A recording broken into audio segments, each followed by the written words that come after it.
Hello everyone, welcome back to another Tomato Sauce stream. Today we are going to be playing some Red Boot Boost Dragon, or the high-tech dragons by Yuamu. That is going to be the plan. We haven't played with them at all yet, so we're probably going to make some mistakes. I mean, the regulars will understand that's normal, but we will slowly get our kind of bearing a little bit. I have played a little bit of high-tech dragons in the OCG. I did play the fusion variant of this deck because pre-fusions it was a bit shit, and I think that's what a lot of people were expecting when it came over to Duel Links, but it has actually done okay. Now, we're still in the first week, so everything's still a little bit up in the air, but it has been performing a little bit better than expected, which is always a good thing, right? We want to ideally see a diverse meta, right? We don't need to have everything be on the exact same level, but we do want to have as many decks as possible that we are seeing in tournaments. We haven't been seeing that as much with the last couple of metas, so hopefully we get to see a little bit more diversity. But let's see who we got in the chat. We have Darth Victor, hello, hello. We have Sakadetsu in the chat. Hello, Mr. Tomato. Let's rushing the victory. I mean, fingers crossed. We have Eclipser. I like the starting screen. A very YouTube thumbnail. Like, thank you. Appreciate that. We have Pro Manicist. Woo, best dragons. Let's go. I mean, Pro Manicist did pilot high-tech dragons to a top 4 finish. So, you know, the man at least has some experience with the deck. We've got Grand Harrier in the chat. Hello, hello, Grand Harrier. No mistakes allowed. Ooh, I don't know about that. I don't know about that. And we have Dragson. Hello. What are we cooking? So yeah, the plan is we're just going to pretty much shoot straight in, and we haven't actually turned on our streamer mode, so we'll do that now so that Discord doesn't make annoying noises the entire time, because that would be very frustrating. So we'll get rid of that now. Is that Laser Shark Studios? Hello, hello, welcome on in. And Dwan and Monosync. God, everyone's showing up now. Hello, everyone. Hello, everyone. Hello, everyone.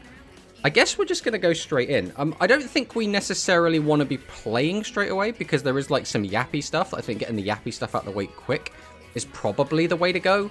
So we're going to do that now, and then we'll see where it goes. No pot, friends? Rand, why would you say that? Alexander is such a good boy. 1 top 8 and 1 top 4. Finals is next goal. Are you going to do that to... What day is it? It's Tuesday. So when is Hikari's tournament? That is on the Saturday? That's Saturday. So it'll be Quantum's should be the next one, because I don't think we've had a Cloudy announced. So I think it should be Quantum on Thursday. So I assume you're going to get to the finals in Quantum's. You're going to come second. And then in Galaxy Rush 3, you're going to win the tournament, right? That's the plan. At least I hope that's the plan. Yeah, we haven't like got much in the way of new news. We have got some new cards, right? We got the new card trader stuff, which is cool. People, I believe, are still collecting their Dynastorkus and their Flying Kamakiri. We have actually been quite lucky. We have already got 3 copies of Dynastorkus, which is quite nice. So we will be experimenting with the insects at some point. The only other thing, I guess, to talk about from DLM specifically is going to be the tier list got updated, but there wasn't a lot changed, right? It was like 1 deck's come off, and that's kind of it. Can't play Hikari, so I have to win Quantum. Well, that's the plan then. If not, you'll have to, I guess, win Mono's next tournament. We're not going to read through all of this because there's just a lot of talking for, like, no changes, but we'll have a look at some of this. So in tournaments, we usually see around 1/3 of the population being heroes, with inconsistent results considering it's agreed to be a tier 1 position. However, the deck does quite well in other formats. There could be several explanations for this phenomenon. Lack of optimized lists, lack of E-emergency call, reduced consistency. I assume we're saying lack of E-emergency calls because it's a box UR and a lot of people don't have it. That being said, heroes are still the best of the top 3 decks because it's the most flexible, and I can see it winning tournaments more consistently when lists are more streamlined. I think that makes sense. I think it does make a lot of sense.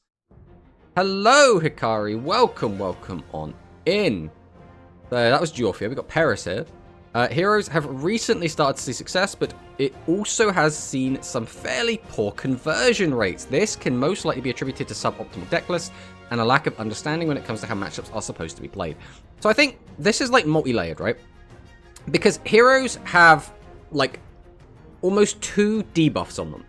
That being 1, it's an anime deck. So loads and loads of people who aren't necessarily going to be top performing tournament players are going to pick up this deck.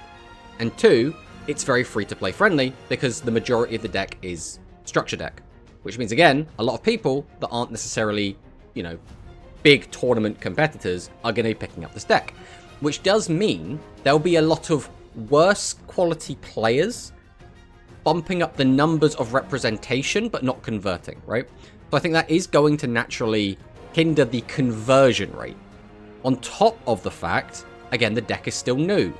People need to play the matchup. They need to work out how exactly you want to play each and every matchup. You can theory craft it all you want, but I think at the end of the day, experience is always going to be king. So it's kind of a double debuff on it at the moment, and I think a lot of that is going to... It's going to lead to Hero looking worse than potentially actually is. The deck has an insane amount of draw power thanks to Crosskeeper and Elemental Hero Liquid Soldier, both of which are accessible through various means. This ability to see text often is why I think it's the best deck in the format, since it can be built to beat practically anything it faces.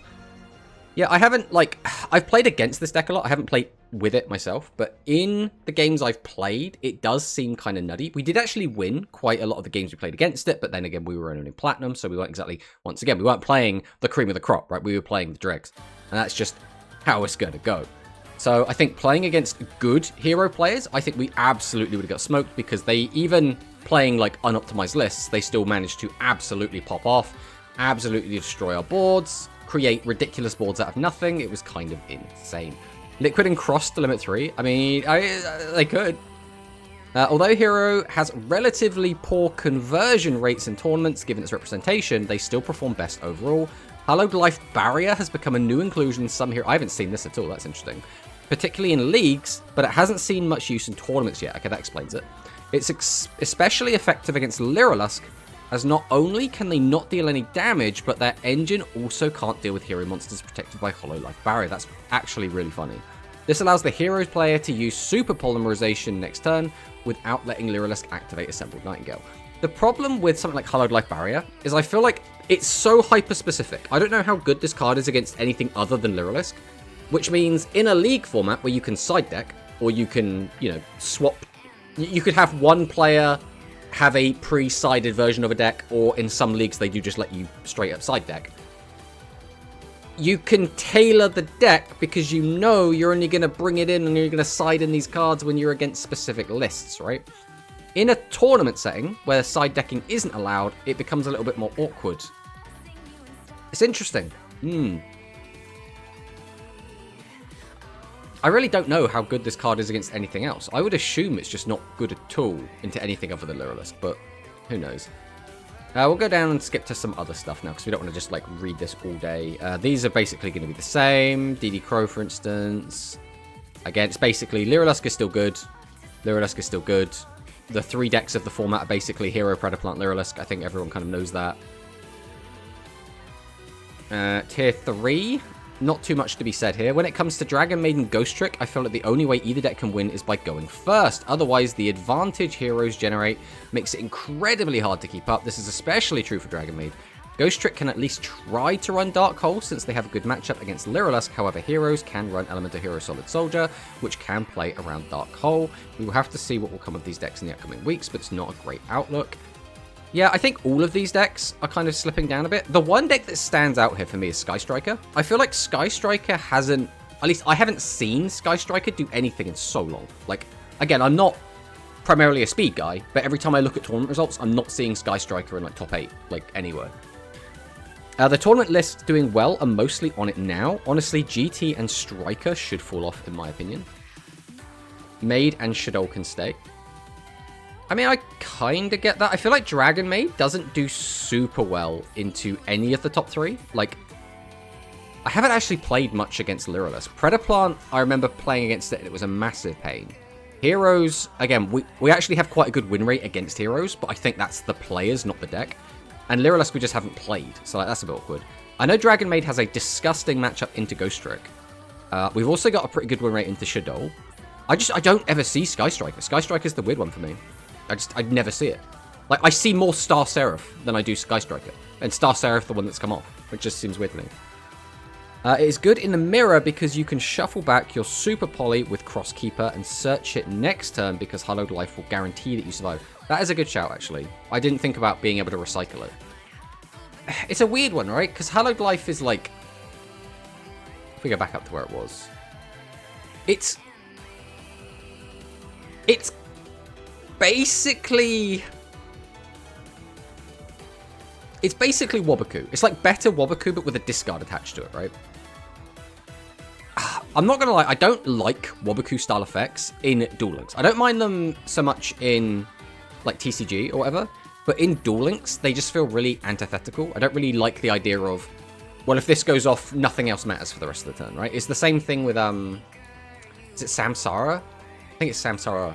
I don't like Samsara because it's just like, I don't know. It just feels weird. I don't know what it is. I don't like it in Duel Links specifically. I feel like Duel Links is like the fast version of the game, and then you put these cards in that like guarantee that your turn basically has to end. And then whenever you see like a Samsara get flipped up, or in this case a Hollowed Life Barrier, now you're just kind of building a turn 1 board on turn 2, which is like awkward. I don't like it personally. But again, that might just be my own personal peeve. Striker is just consistent. It is just not consistent in doing anything too relevant. I mean, that's fair enough. I played against Star Seraph, and I actually did get absolutely destroyed by Star Seraph in the tournament that I did enter. But I will say, I lost to Effect Veiler, and I think realistically, it could have been any deck that had Effect Veiler, and I still would have lost, right? You're antithetical. Star Seraph has seen a decrease in play recently since heroes have risen up to usurp their role. Heroes do not do everything that Star Seraph did, but better and more effectively. Star Seraph's main appeal was its card acceleration, the ability to apply immense amount of pressure off a single card. Heroes not only has both of these traits, but better, since heroes have more cards to apply pressure, like Armed Dragon level 10, Neos Fusion, Rainbow Neos. I actually found out that Armed Dragon level 10 does not have a once per turn on its effects. So I actually was playing against this on ladder. I got out Dengirsu, and my opponent went Armed Dragon level 10. I went Protect. He went Armed Dragon level 10. I went Oh dear. Protect. He went Armed Dragon level 10. I went, my board's gone. And then I died. It didn't feel great, not gonna lie. But, you know, you learn something. You learn something new, even in defeat. Hello, Ninja Aersis. Welcome on in. Star Seraph doesn't have a positive matchup against any of the top 3 decks right now. Moreover, heroes not only do what this deck aims to do, but it does it better and offers even more. It's funny as well, it wasn't that long ago that people were saying that Star Seraph was the glue deck. And now people are saying Heroes is the glue deck. And everyone's saying these decks are very, very similar, and Heroes does what Star Seraph did, but better. So now it's like, oh, it's just super glue. Like, we started out with regular glue, and now we've upgraded to the super glue. But yeah, that's kind of it for that. I guess the only other thing we want to talk about is the other updates to Rush OCG. This is something we started doing on stream, so why not? We've only got 2 cards to talk about. Well, 2 posts. There's more than 2 cards. But we'll just go through these quickly because some of them are pretty cool. I have already read this one because it's a dinosaur, and I have to read all the dinosaurs. But Awakened Tristegatops. So, level 2 Earth Dinosaur effect, 1100 attack, 700 defense. If the only monsters in your graveyard are dinosaur monsters, pay 500 life points. Okay, so it's xenophobic for dinosaurs. That's fine. Dinosaurs don't have a lot, so like them being xenophobic kind of sucks. Like dragons have a lot, right? So them being xenophobic doesn't matter as much. But it's fine. Pay 500 life points. Okay, that's fine. Send the top 3 cards of your deck to the graveyard. So this is already pretty good. Sending the top 3 is quite a staple effect that we're looking for a lot in OCG right now. One of the best generic cards is a card called something Parasite. I can't remember what its exact name is. But its effect is literally, send the top 3 cards of your deck to the graveyard, deal 700 burn damage. And that is a staple that's seeing play across so many different decks just because milling 3 is really, really good. So milling 3, already fantastic. Then you can choose one Earth Dinosaur monster with 1100 attack, which is going to be either Little D, which is in Duel Links, or the Push Sarah, I think it's called. It's another card that can mill and boost something's attack based on the number of normal dinosaurs in your graveyard, so it's not that great. Or Ultra Evolution Miracle. Now, Ultra Evolution Miracle is a bad trap card. It basically lets you fuse during your opponent's turn using cards in your graveyard, but dinosaurs don't have any good fusions, so it's really bad. It's just really bad. I just came back to Duel Links, and I can see that Seraph is down because heroes are free to play. I mean, it makes sense. It does make sense, right? So this card is, like, okay, but it would become good if dinosaurs get a good fusion. If dinosaurs get just a singular good fusion monster, this card is going to be fantastic. But until then, it's just fine. Then we have Form a Party of Adventure with Animagica. So this is kind of the face card. So Animagica is already like a sub-archetype. We have a couple of Animagica cards already. The boss monster we have already is really, really bad. It's a 2500 body that brings back an effect monster from the graveyard, but it can't use its effect. So it's just kind of a +1 on a big body, which is just not worth it these days. Like, you know, back in 7's era, that was fine. These days, not so much. So we also have, yeah, here they are, Witch and Leader. So we can actually just look at these, right? So this is the good one. So this is Animagica Witch. This one is actually the good card. So reveal up to 2 level 7 or 8 light attribute monsters from your hand. Draw cards equal to the number of monsters revealed to meet the requirement. Then shuffle cards from your hand into the deck equal to the number of cards drawn. So basically you summon this and then you just do a bit of recycling, right? You put some cards, you draw some cards, then you shuffle cards away. Because you draw the cards first, that gives you more control over what you get, which does let you find the combo pieces you need a little bit easier. And then there's Animagica Leader. This is the bad one. So special summon 2 level 4 monsters with 900 lower defense. You grave a face at your field. You cannot activate the effects of level 8 or lower monsters until the end of this turn. So the issue is, the Animagica deck, or any deck you'd really put this in, isn't really going to have any good use for those cards. So like, it's not very good. It hasn't really seen any play at all. But let's have a look at these new ones. Let's take a look at the new ones. The Metarian Fusion Trap is better. Oh yeah, 100%. I mean, there's a lot of fusion traps that are better. I think insects have one as well, which is also better. But again, you just have better targets, and the card in general is better. These Animagica were usable in the tag event. Yeah, those two were. They were in... what's his name's deck? Chupataro's deck, I believe. So Animagica Trader. 1000 attack, 200 defense. During the main phase, this card was normal or special summoned. We can choose up to 1 Animagica coin or shield from your graveyard, add them to your hand. So it's... you can get both. So this is a +2 if you have both in graveyard, which, you know, could be pretty good. If you added 2 cards to your hand with this effect, send this card from the field to the graveyard. Okay, so it's not a +2 because you'd have to give up this body. So no matter what, this is maxing out at a +1, which is like, okay. Then there's Animagica Gardener. Okay. So this is not a pun. This is just got a shield, okay. So during the main phase, this card was normal or special summon. Send 1 card from your hand to the graveyard. We don't really want to be sending a card from our hand to the graveyard. Send up to 3 cards. Send the top 3 cards of your deck to the graveyard. Again, that's really good. Then you can choose a level 7 or 8 beast monster. Has to be a light beast with 1500 or more defense. That's very restrictive, which is like good and bad, right? It being restrictive is good because it means we're not going to see this just splash loads of stuff, but it also means we got to have some really good in-archetype boss monsters, otherwise it's going to be useless.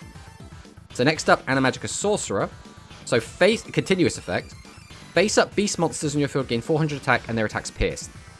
That is really good effect. This is actually quite a common thing we're seeing now. We're seeing like all of your guys get pierced being like a normal thing now across lots of different decks. So this is going to be a 1400 attack monster because it is a beast. And it's going to be piercing at all times. And it's going to make all your other guys gain 400 and they're going to pierce as well. Face up beast monsters on your field have their level increased by 2. So that will also give them a level of protection. That's actually pretty good. Hello, Cyclone Valley, by the way. Out of curiosity, what is the benefit of traps that fuse on the opponent's turn?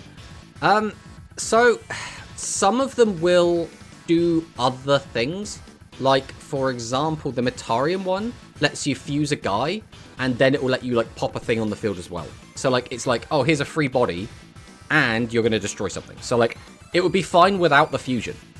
But you can also get, like, an extra body, which is just kind of gravy, right? There isn't really a good reason to fuse on your opponent's turn, realistically.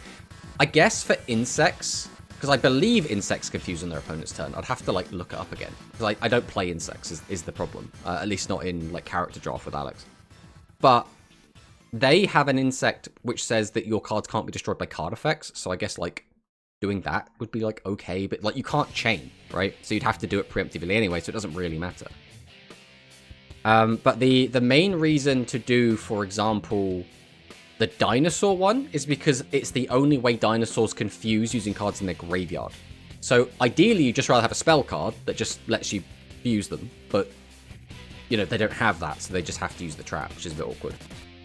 So next up, Animagica Knight. 1200 attack, 900 defense. Continuous effect again. Face-up beast monsters on your field cannot be destroyed by your opponent's effects. Face-up light beasts on your field have their level increased by 2. Okay, so if you get out this and Sorcerer, everything gets plus 4 levels. Plus 400 attack, piercing, destruction prevention. But then you're stuck with 2 wimps, right? You're going to have a 16 and a 14, which is not ideal. I guess it's fine. I think I'd rather have Sorcerer than Knight, but I suppose it depends on the situation. Another continuous effect on Double Saber. When you normal or special summon a beast monster face up, your opponent cannot activate trap cards. Okay. Face up light beasts on your field have their level increased by 2.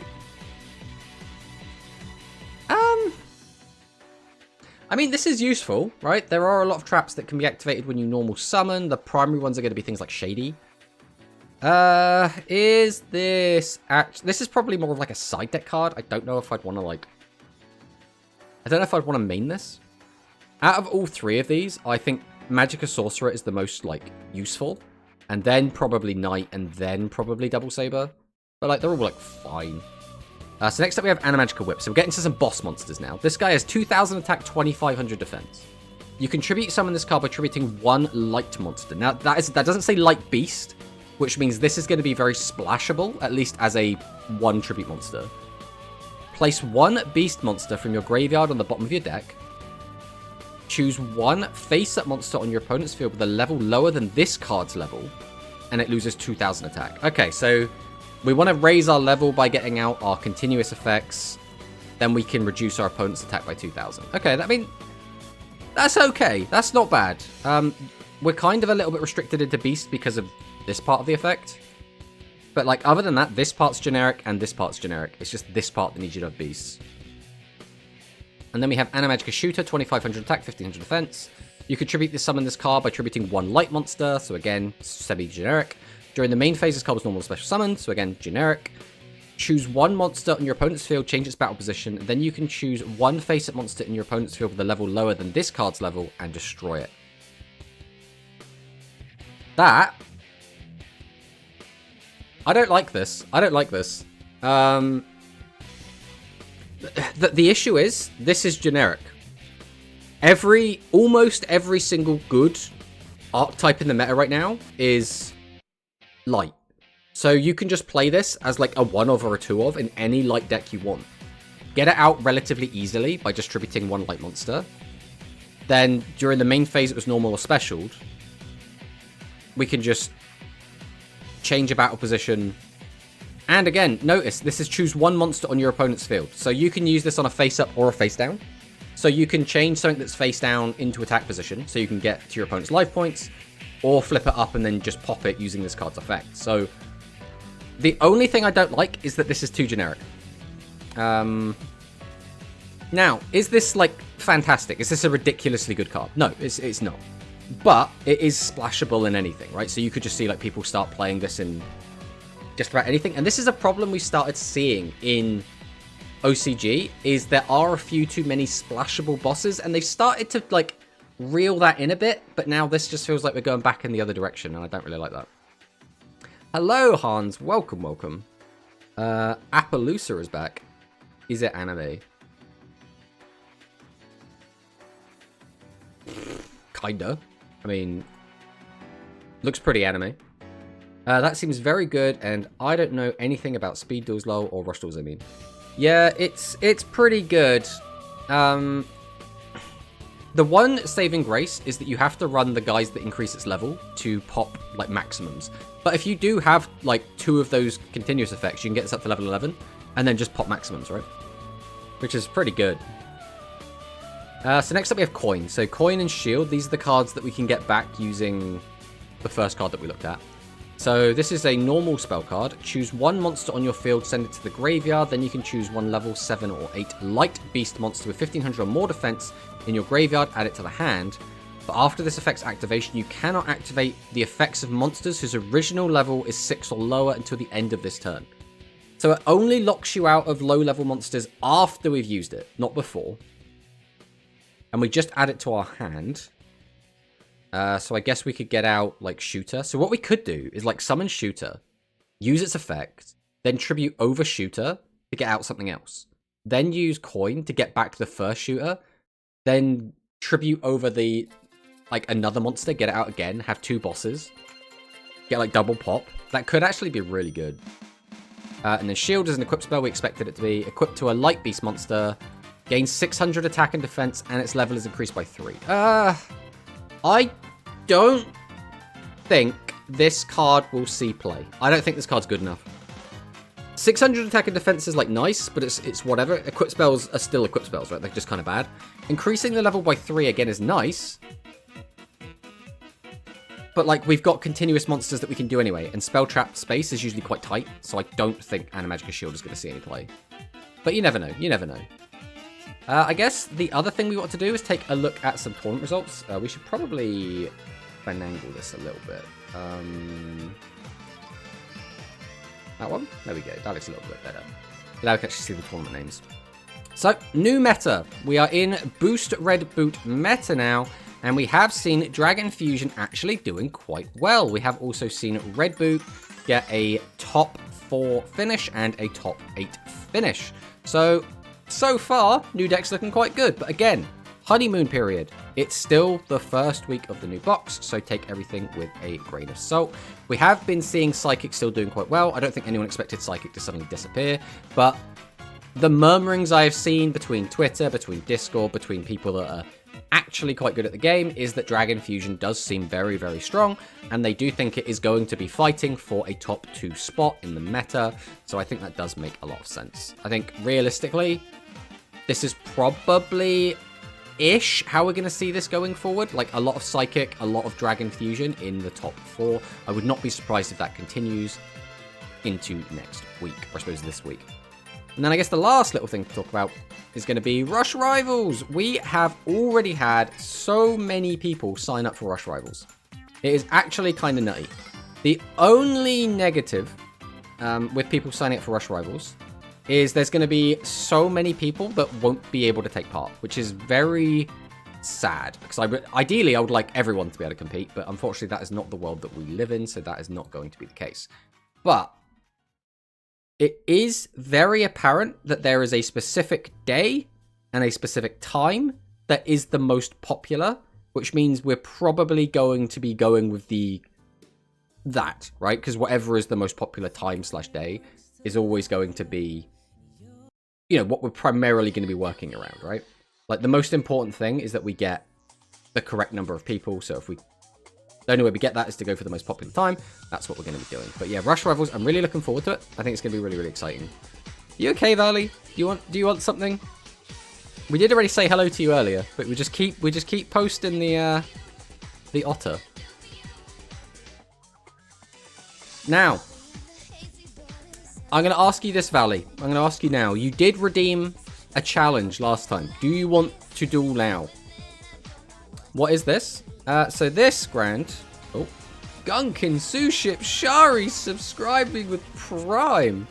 We will get right back to you in a second, Grand. But yeah, thank you so much for the Prime, Gunkin, Suship, Shari. Just subscribed with Prime. I really do appreciate the Prime.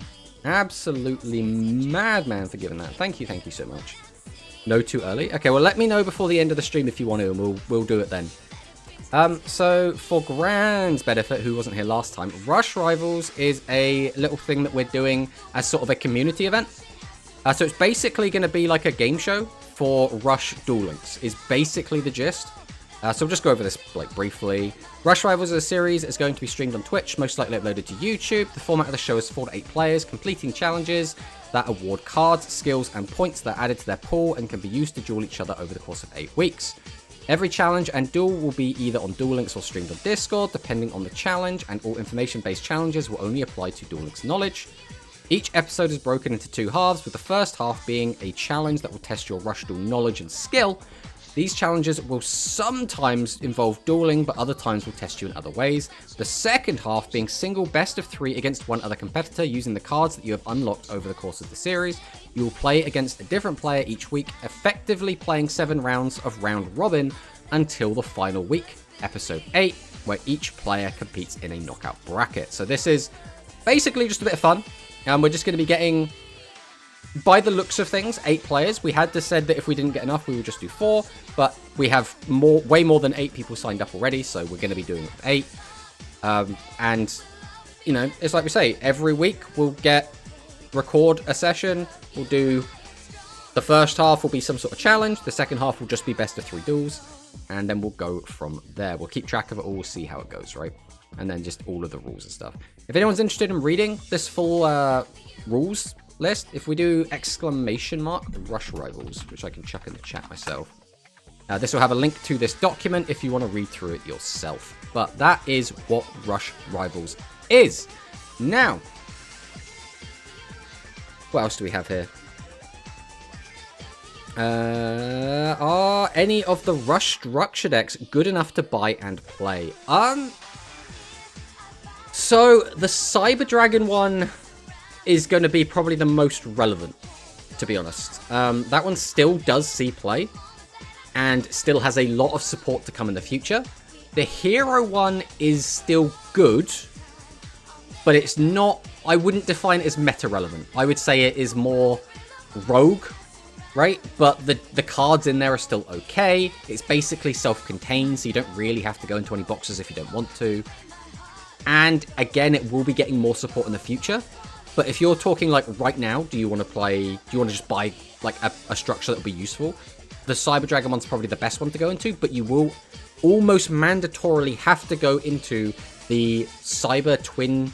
I think it's Cyber Twin is the art on it. I can't remember what the box is called, but the Cyber Twin Dragon box.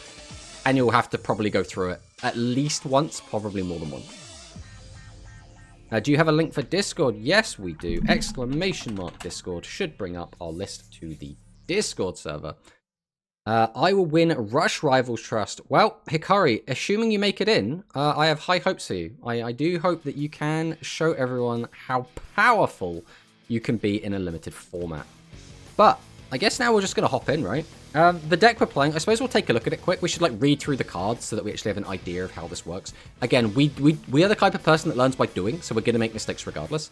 But we've got Red Boot, shuffle up to 7 dragons from the grave back into the deck. Gain attack equal to the number of dragons, burn your opponent. We've got Blue Fang, which again is a bit awkward, but can be pretty good. We don't really have many ways to reduce opponent's attack other than Fortitude, so like we're not really able to stack anything there. Beta Burn is in here just for the burn.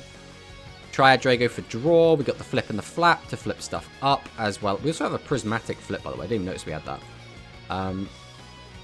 We'll see how that goes. We're also playing the small sports dragon pocket package. This is basically. Valley, am I gonna have to time you out? I will time you out, Valley, if you keep this shit up. I am gonna time you out. Blue Fang gets a lot of hate, but in my experience, it's actually coming up. I think the thing with Blue Fang is, it can be... Yeah, this is literally your list, Manicus. This is our starting point. So it might stay like this forever if we think this list is perfect. But this is definitely where we're starting. Blue Fang will come up, right? I think the problem people have is, they go, but how do I deal with a fusion? Or how do I kill something big, right? And people just don't realize that a lot of the time you will just summon a bunch of wimps and just be able to pop them. And then you've got stuff like Flap Dragon, which can just, like, again, flip something up and then just pop it. So, work really thin if you debuff opponent's monsters. Work really if you debuff opponent's monsters. Yeah, it's really good if you can reduce your opponent's monsters, but obviously we're not playing anything like TSA. I want to read the skill again, actually. I wanted to just, like, visualize the skill in my mind so we don't immediately misplay with it. It can be activated from turn 2 onwards, so we can't do it on turn 1. If all of the monsters in your constructed deck are dragon types and Blue Fang Burst, or doesn't matter. Multi-choice. It's a bit weird that it's a multi-choice effect, because I think so far every multi-choice effect has been on a fusion deck. Take 2 cards, Red Boot Boost Dragon and or level 4 or lower light attribute monsters from your deck. 1 to your hand, so they enter the graveyard. Or 1 face at monster opponent so we lose 400 attack. Okay. So we either get the reduce or we get the search/bin. I assume for the most part we're going to want to immediately bin a flip or a flap dragon. And that's kind of going to be what we want to go for. This deck does look at first glance like it's going to be very vulnerable to like high piercing decks. Like, I'm almost expecting we're going to get absolutely creamed by Dark Galaxy, but we'll see how it goes. Yeah, your bosses get bigger than most fusions, especially with the second part of the skill. Yeah. I usually bin flip. We'll see where we go with that. Thank you for the follow, Yuki Judd. Welcome, welcome. Yuki Judd? We're just going to go with Yuki. Thank you for the follow, Yuki. Well, that wasn't a particularly great first game.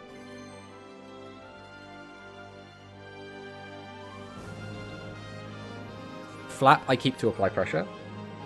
Yeah, the question is, do you grab the flap immediately? I assume you probably don't, unless your opponent's setting immediately. We'll see how it goes. Darkness Yu-Gi-Oh! So this is most likely Sidra, but we'll see.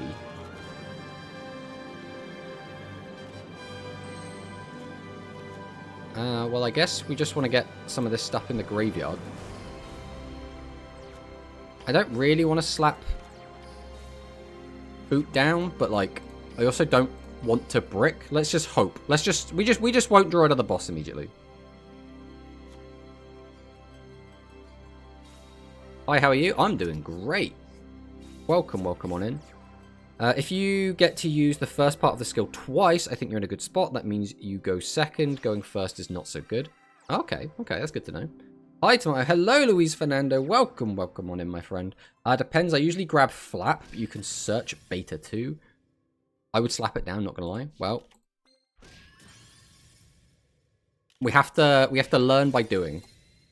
Okay, so what we've learned is on turn 1, Manicus would slap down the bosses. Probably for exactly this sort of situation, really. So you have to be the only monster on the field, so we might as well get you going now. Oh, we only have Pitcher. Oh, that's annoying. We could bin Pitcher, grab Flap, but then we can't use Flap, right? Because our opponent has to have a face-down monster in order to get the other bonus effect. I think we have to do this either way. Alright, so card that's going to our hand. Oh, it's only the light ones. Okay, that's awkward as all hell. I guess I could just grab flip to hand, send flap to grave. That's probably going to be the best option here.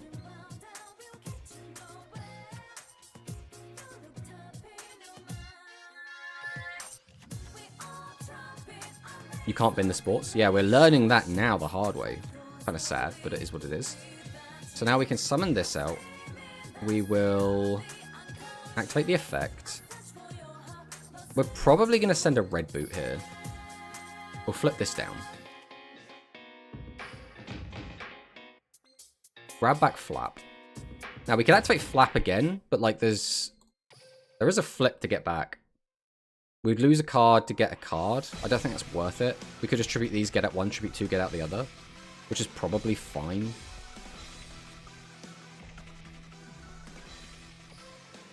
When can I use this? Just have another face-up dragon on your field during the turn you normal summon this card. Okay. Let's just summon this now and get its effect off.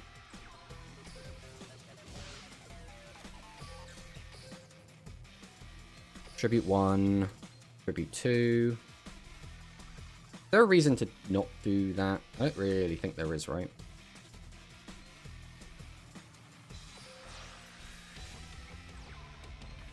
So we can activate this effect, send the top card of the deck, pop both of those.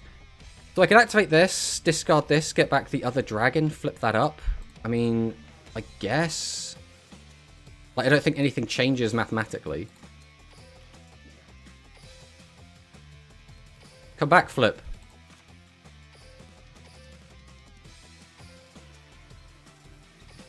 Tribute both of these, get this out.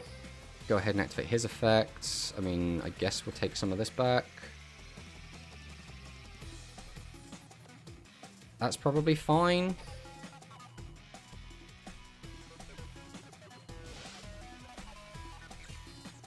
Three, 4, 5. Get him for 7. Get him for the 29. Okay. I don't know if that was the optimal way to play that, but no one's backseating me, telling me I made any mistakes, so I'm going to assume that was fine.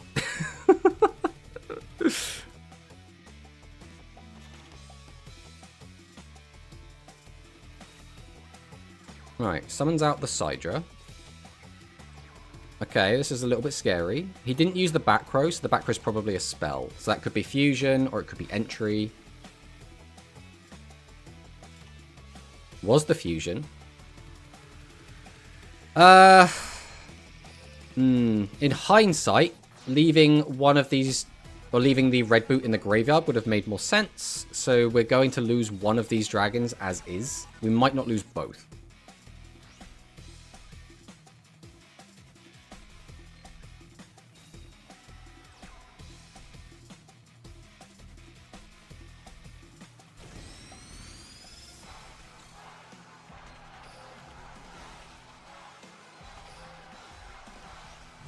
Okay, there we go. I know backseat. Only way to learn. You're a mistake. Kidding, you're great. So I mean, I can just pop one of these. I can reduce this by 400. We don't have the other, so we can't do that. We can quite happily just summon this. I mean, this is level 4. The issue is he's level 3. That's the most annoying part of this, but like I don't think it matters too much. So I guess we'll just summon out the Beta Burn. Fire off Beta Burn effect. Then we can't even use Triad Drago, so actually summoning this out was really stupid. I was going to go for the draw, but he needs to have a level 7. He's only got level 5, so that was another mistake. I don't think there is a need to go like super hard either way. Let's just get out Slugger in attack mode. We'll activate Blue Fang. Go ahead and use the skill. We'll just reduce him. Sure, we'll use Red Boot again. Does this matter? We've got one of each of those in graveyard, so that's fine. We don't have the trap anyway, so we'll just do this.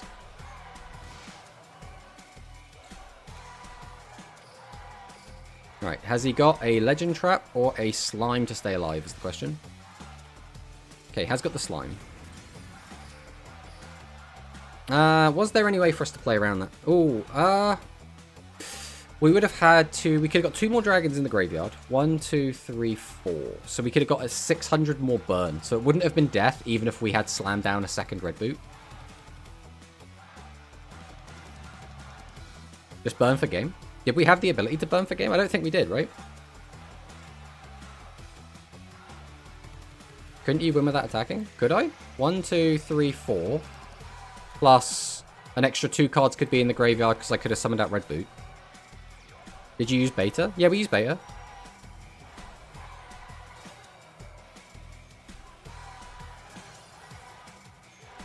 Again, red boot only boot the burns for 100 times the number of dragons in the grave. So like we'd shuffle them back in, and then so the only effective extra damage we could have got there was 600. So it would have been on 200 life, right? I could be making a mistake somewhere, but as far as I'm aware, that is correct.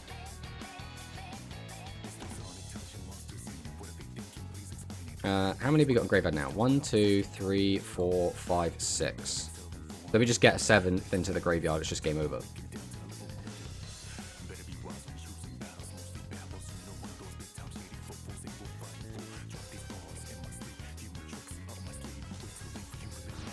Summon this out. Activate the effect. 1, 2, 3, 4, 5, 6, 7. I don't know, I'm chilling with your Persona OSTs. I mean, Persona is so good. Like, I absolutely adore all of the Persona. I mean, I haven't played Persona 1 and 2, so I can't really speak to them, but I've played Persona 3, 4, 5. I haven't played Royal yet. I have played Persona 4 Golden. I played the fighting game for Persona. I can't remember what that was called. It was Golden something. I played the... what's the new one called? Metaphor ReFantasio. Absolutely adored that game. I still haven't finished it because I took a break, and then anyone that's ever played an RPG probably knows taking a break from an RPG is the worst thing you can do, because getting back into it seems like such a monolithic task. You have to remember what the story was, you have to remember what your build did, you have to remember what was going on. Like, there's just so much, there's so much. I only played 4 and 5, 3 and 5, I can't type. 4 was really good. 4 is really, really good. 4 was actually the first Persona game I played, and I absolutely adored it. I think 4 has some of the best characters from like a writing standpoint. Not necessarily some of the best characters like aesthetically. Like, I wouldn't necessarily call any of the characters in 4 like cool, but like they're all real people that you get to like really know, and I think that's really cool. Okay, we're going first again. Is that the Flap Dragon? So we have been told that we should summon out our guys when we have them. Like, Manicus was saying how he would just summon out bodies when he has like high levels in the opening, so we're just going to go ahead and do this. I don't know if face up is the correct option here, but it is probably Dark Galaxy, right? And I feel like when it's Dark Galaxy, we don't want to leave guys in defense mode. Guess my favorite character? From 3, I would probably guess like MC. I'm trying to think if there's anyone else. Like, my favorite character in 3 is I can't remember her name, but the redhead girl, the president. In 5, I don't know actually. So in 5, there's only one character I don't like. I cannot remember his name as well. It's the painter. It's been so long since I played it. I'm googling it. I'm googling the characters' names. He's the only character I don't like. Is Yusuke. That's not fair. He can't be destroyed by traps. Well, I guess I just get bullied here.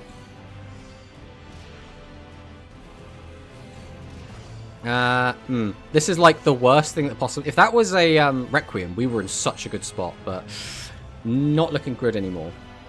Boot with 1600 defense, so you can use that to your advantage sometimes. Alright, well, we need to get a red boot to hand. I mean, we don't need to. We're probably going to. I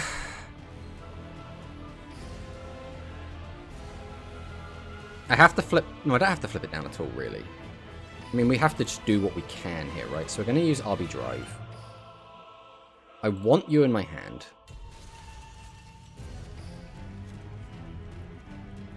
What do I even want in the bin? What do we have in here currently? We got Flap already, so Flip can just go into Flap, so that's not important. We could just grab this, because it's the biggest body. Plus it just burns.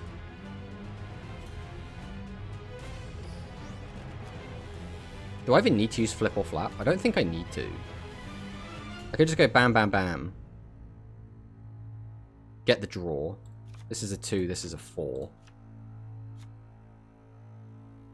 Summon, summon, summon. The issue is I'd have to do that differently, so it's a bit awkward. I could summon, summon, summon. No matter how it ends up, though, it's a bit awkward, because he's going to have piercing. I'm going to have a low-statted monster on the field.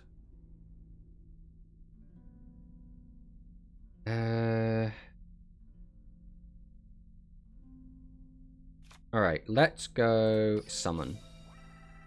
I don't think we need to use the effect. I think we're just going to go Triad, and we're going to go Phoenix. We're going to get our free draw. That's not really what we were hoping to see, if I'm perfectly honest, but I suppose I could just use that for the discard if I want, because we can tribute 2, summon 1, tribute 2, summon 1.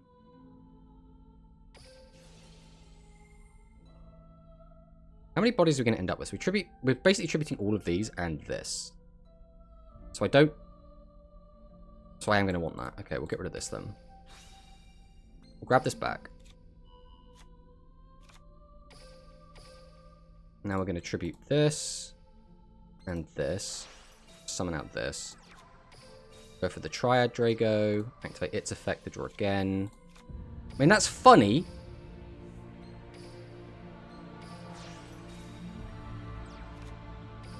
Let's get out Beta Burn as well. So this just needs to get big enough that I can deal with him, right? The rest of it doesn't really matter.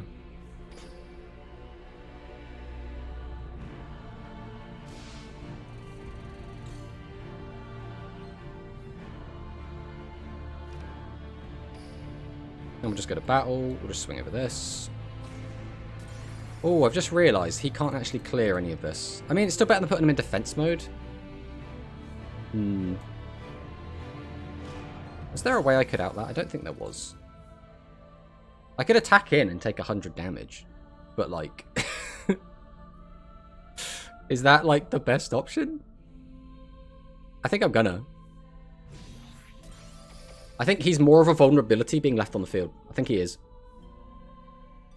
Boot has 1600 defense. He's at advantage. Elysium too strong. Tomato, did you... When you... Oh, don't snipe my trap, you jerk. Yeah, double Universe Storm. Okay, nothing I can do about that. When you finish, can you show us the deck? Yeah, I can show you the deck after the game.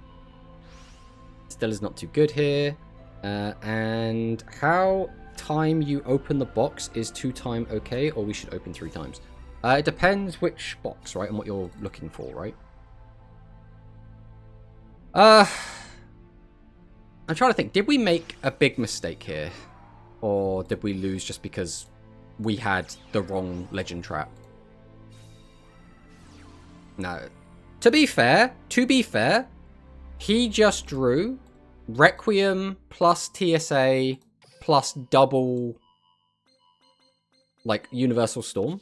Like, there's not really much we could have done there. Like, he kind of drew the God Hand. But I don't think we made any major misplay. I think it came down to he had Elysium, and we had a trap card that destroys, and we just couldn't do anything with that. So, like, I don't think we made a misplay. I could be wrong, but I don't think... Alright, we're going to save both of these, actually, before we forget to save replays. But I don't think we made any major misplay there. We'll just go again. I think... if we keep running into Dark Galaxy, I think we are going to have to change up this list, because I do not think this list is optimized to play against Dark Galaxy, like, at all. Oh, we were meant to show off the deck. That's my bad. I completely forgot. I was too busy in analysis mode. But going back to what Hikari was saying, out of playable characters... I don't know, maybe Samir? Yoshizawa from Royal? I just hope it's not Yusuke, because I just really don't like Yusuke. Ryuji is my favorite character from Persona 5. So we have the flap. So we could use flap to flip something up, go for a pop. That's probably going to be the line.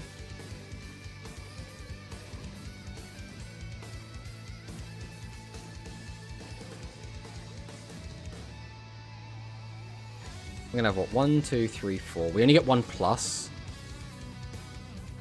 And the plus might not be a monster, so I don't know if it's worth taking any of them.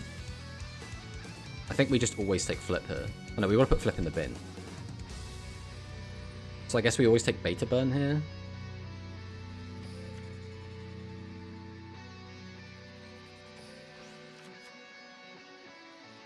I think there was probably a better move there, but I think this is probably fine. We use flap here. What am I binning? Probably beta burn.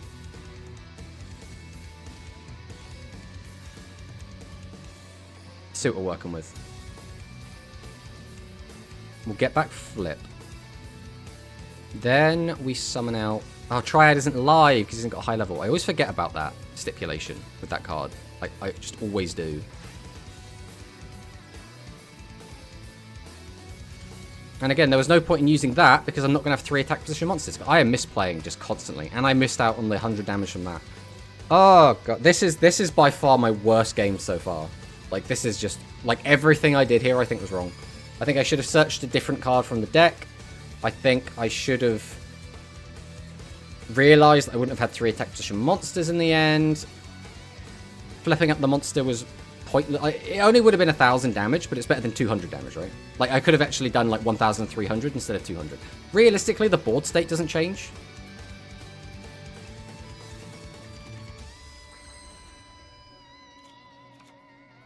Alright, we'll go Pot of Greed.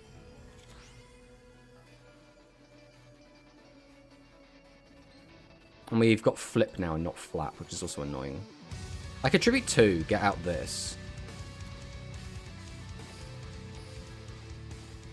Right, this is the line. We're going to tribute both of these, get this out. No, don't do... Is this only the turn it's summoned? Oh, because he doesn't have an attack position monster. Ah, okay, this is fun. We're just all kinds of messing up today, though. How do we wish to proceed? We'll probably just do this. Set this. Don't think it's worth grabbing another card. I guess, again, I could have just grabbed the other Flip Dragon.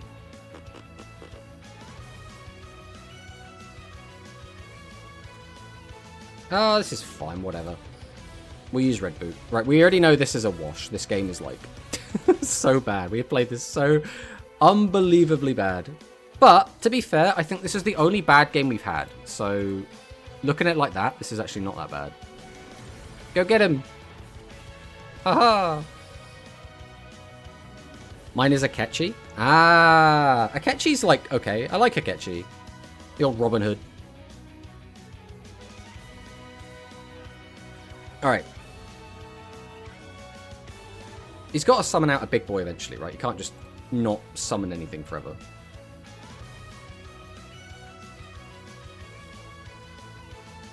So, if we didn't misplay, we would have done 1300 damage on the first turn.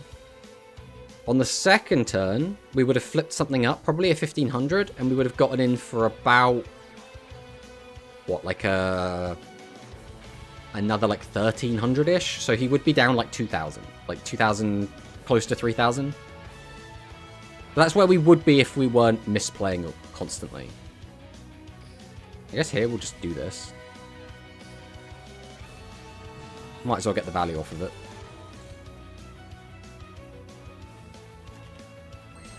Another Red Boot. Interesting.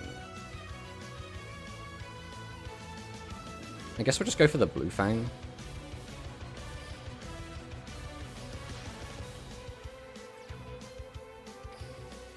We'll use this again. I don't actually want any of these back in my deck, I've just realised. I suppose we could put Flat back in. But then if we draw a flip, it's now... we lose access to it. Alright, we'll just do one. We'll summon out the Fortitude, because Fortitude should be able to clear his monster. So are we going to get a Legend Trap? Probably a Negate attack. Oh, Recital, okay. Another Recital? The Barrier. Okay, apparently we can make 100 misplays, and it is apparently just not going to matter whatsoever. We're probably going to be fine. Now, if he just slams down a maximum, how do we actually out the maximum in this deck? Can we just not out a max? Do we just insta-lose to max? We can do 400... Yeah, I don't think we can beat a Yggdrago with this deck. Like, straight up. I think it may be impossible.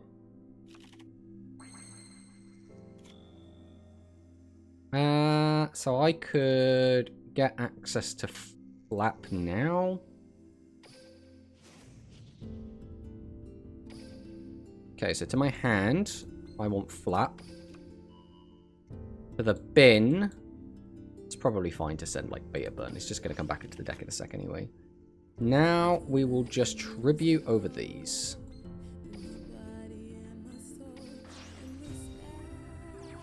Then I'm just going to summon out the Flap straight up. Activate the effect. We'll send probably Beta Burn.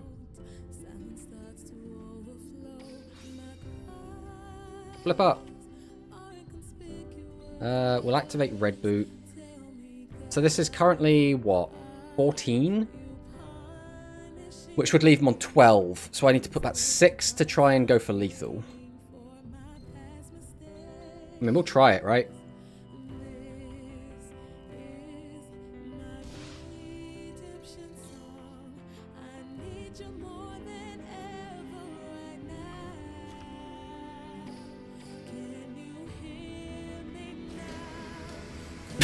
I don't think I want to have that game in a video though, because we misplayed catastrophically, but that's fine.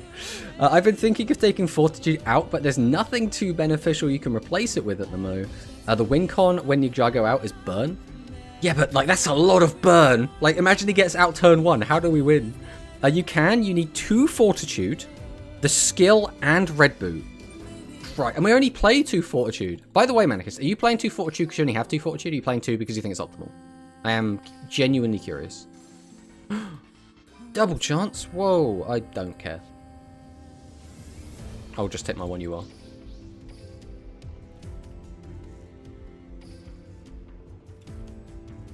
Alright, let's go again. I gotta say, already, this deck feels more fun than the Dragon Fusion deck. It doesn't necessarily feel better, but it does feel more fun to play. Like, the interactions, I think, are more enjoyable. Yuga Gohar. Okay, probably play Matarian Script. We go first again. It's funny how we keep winning the coin flip when Manicus was like, yeah, you don't really want to go first. It's like, uh-huh. Christ. Okay.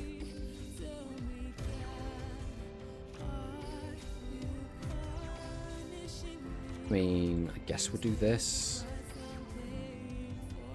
I have 3, but it's not really needed. 2 times of the cards are actually better because more flexibility in options. Okay, fair enough. Red Boot is fun, but Dragis is better. I think Dragis is still kind of fun, right? Like, having a big guy that can attack directly is fun. Being able to...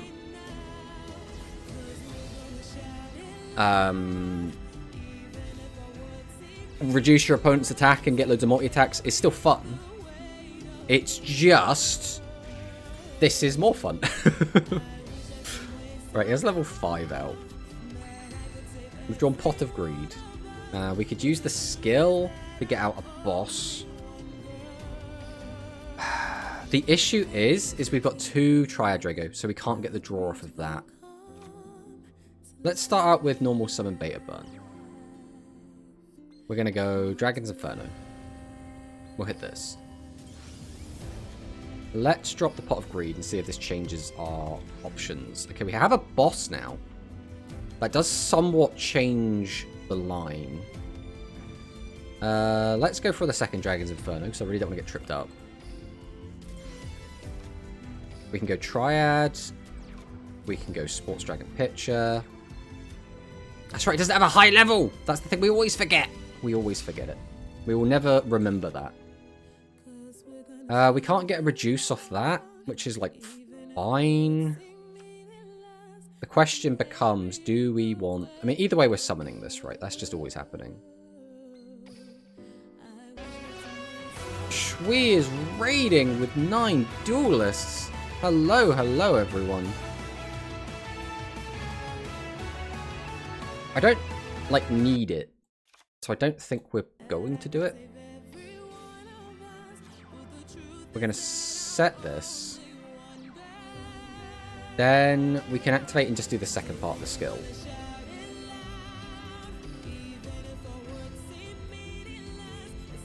Activate your effect. Go to battle, swing over this, and then we just get to 28. I mean, this looks good. I don't know if there was a better way I could have done this. Could I have just had lethal? We use the skill, we grab, we'll have 1, 2, 3, 4, yeah, we had lethal, right? 1, 2, 3, 4, 5, 6. That'd be 600 burn, plus 600 attack, plus red boot is just lethal, yep. We had lethal, but it's fine. Oh no, we couldn't. No, because I needed to use the skill to reduce the snake clown in order to pop it, so we would have had the 300 less, and he would have taken 1700 less, so that would have been basically an extra 2000 life. So it would not have been lethal. Okay.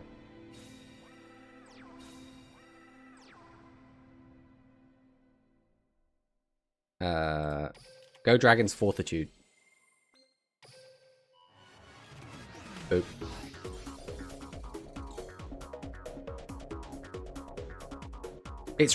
I don't need this, but it's really funny. No. We'll just let it. We'll let it through. We don't need it.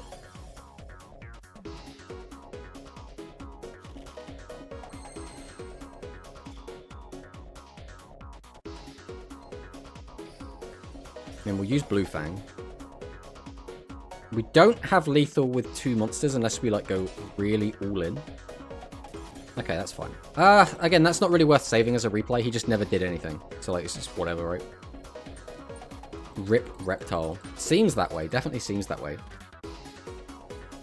A lot of people say to run Star Replacer, but conflicts with Flip and Flat and with the Sports Dragons, to be fair. Which is why I chose the Sports Dragons. I mean... Wait a minute. Why does... Because the sports dragons conflict with thingy. Why does flip and flap conflict with replacer? Because you can't use...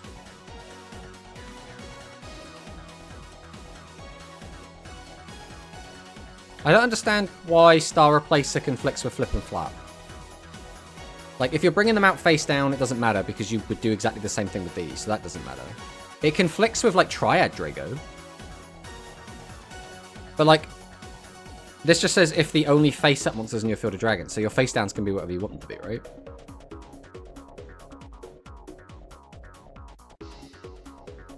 Tomato can't reconfirmed.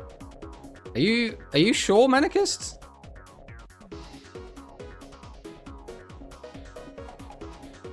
Oh, you can't summon from hand or grave with Replacer? That is true. It does say that. I suppose you still can with Slugger and Pitcher? I think the logic is, though, you would use one or t'other. But I get what you're saying.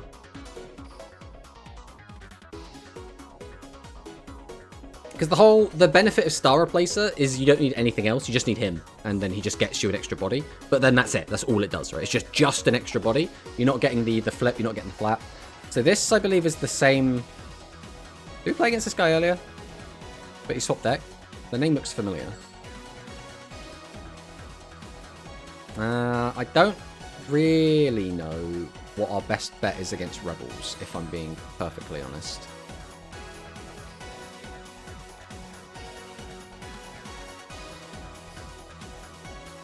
We're just going to summon this out. And we're going to do it face up because we have no fear. Right, let's see what he's got.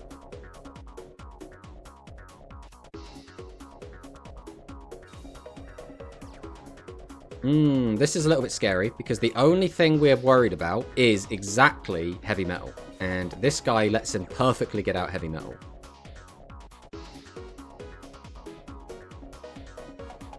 You need to get something in the graveyard first, though, so he has to have another card to summon.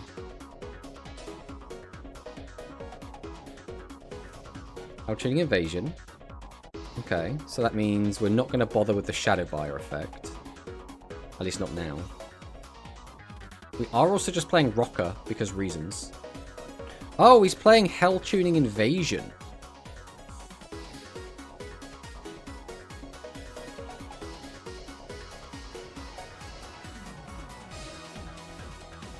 Okay. I did have the heavy metal as well. But now you have to pop this one. I mean, like, my board still gets outed, but, like, this could have been so much worse. This is, like, kind of fine. I almost feel like the play was just tribute the level 6 out, and then tribute over that for this. And you do so much more. What have we got to work with? Nothing really going on in the graveyard right now. Flap Dragon, he has no defense monsters to flip up.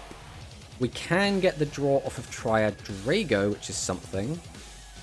Do we just do that and see where we go? Getting the extra body doesn't really change anything, so we're still only going to have 3 low levels. I could get a 4th one, which is probably fine. I don't know what we search, though, is the issue.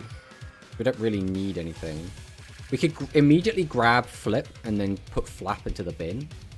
But, like... No, I think that's still probably the best thing we could do. So we activate this. I would really like a Flip in my hand. We'll go straight away and put Flap in the bin. Then we can summon, summon, summon, activate your effect, activate your effect,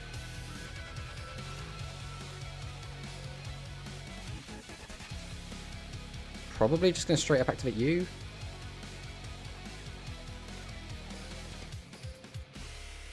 Tribute 1, Tribute 2 to summon this.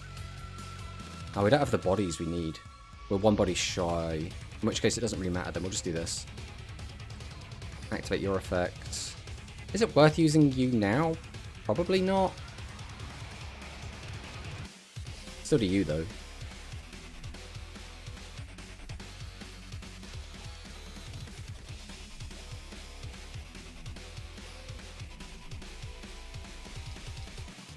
I haven't done any maths, so if I'm going to be like just shy of killing him, I'm going to be sad.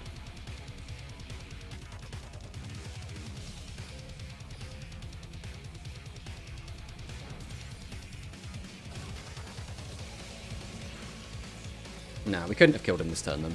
We could have been close.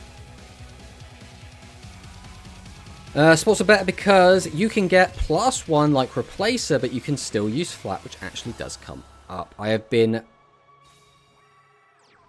playing with the idea of using 3 Flap. You have game. I guess had. Did I have game there?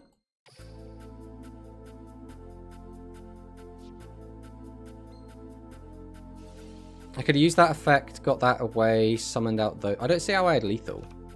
Did I have lethal? I didn't set that this turn, did I? No, I didn't. That was last turn. What was the lethal line?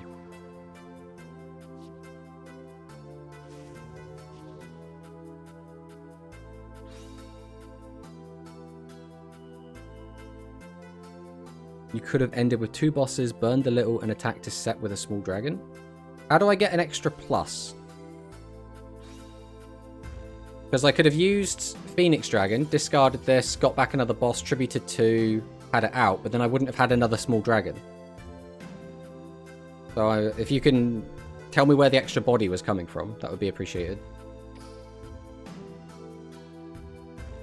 Because I had thought about getting the extra boss, but I was like, well then, I'm only going to have 2 attacks, and one's going to attack into the defense mode, so it doesn't matter.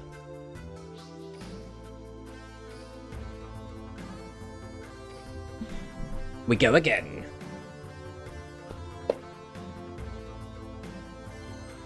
Matching successful.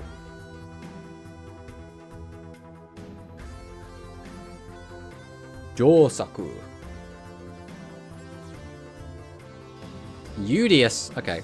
Udius might be another kind of spooky deck for us because, again, big piercing and changing our guys to attack, I think is going to be this deck's primary weakness.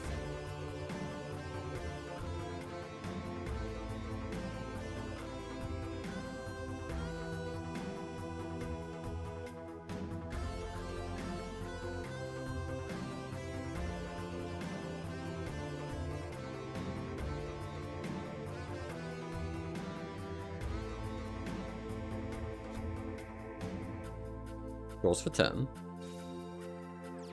Sets a back row. Sets another back row. Sets another back row pass. Okay. Alright, well let's immediately shotgun the pod. Let's see what we find there. 1 back row, hey. We can get out 1 boss with this hand. We can't unfortunately get Pitcher online. So there's no good ways to like plus here. There's no reason to not use the skill.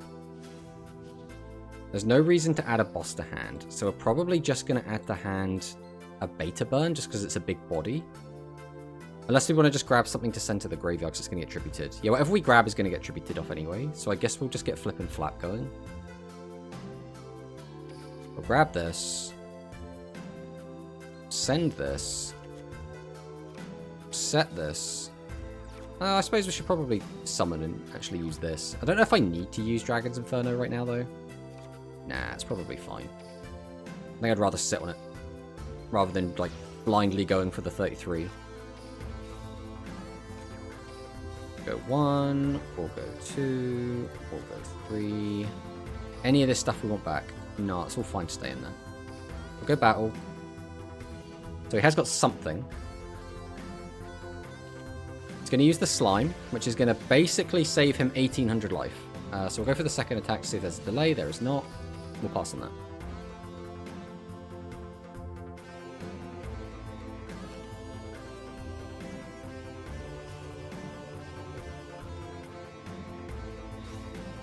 Okay, uses the skill, discards the Galactica Oblivion, adds the Secret Order. This is another issue with Widespread Ruin, is once again it is not going to help here whatsoever.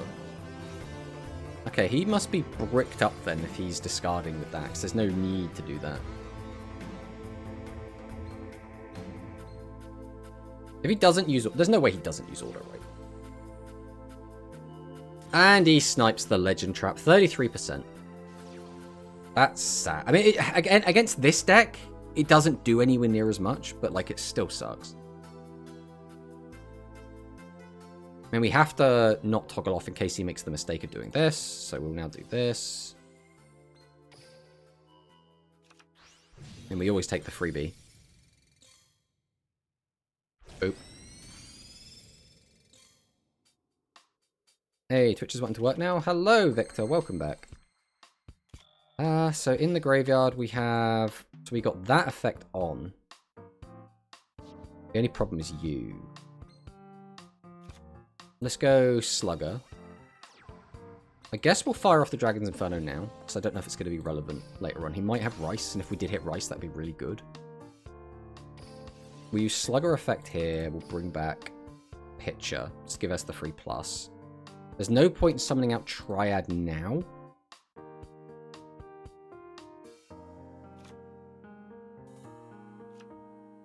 I could just tribute both of these now, then summon out both of these, then go from there. That's probably the best thing I've got.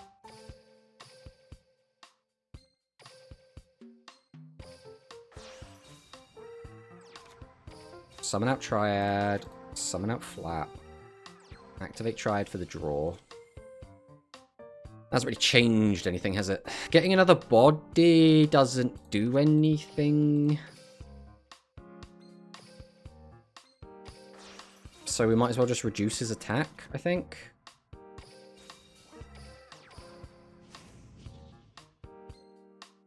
Once again, I've done no maths. If I end up not having lethal by 200, I'm going to be sad.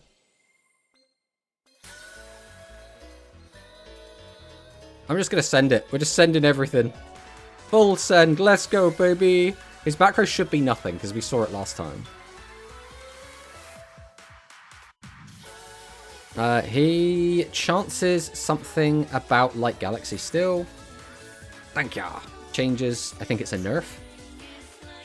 Certainly could be. I mean, we'll take that one. Why not?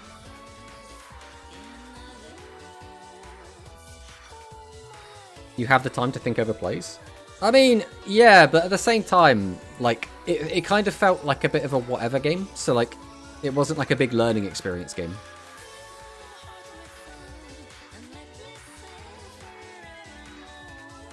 Alright, we go again.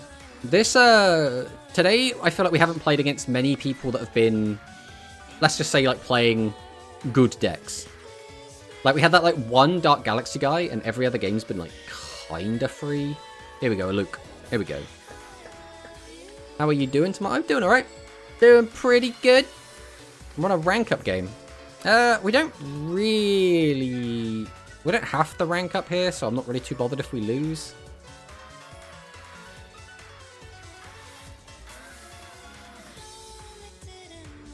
So this is going to be Dragon Fusion, which is a super difficult deck to play against. That's a Blue Eyes White Dragon.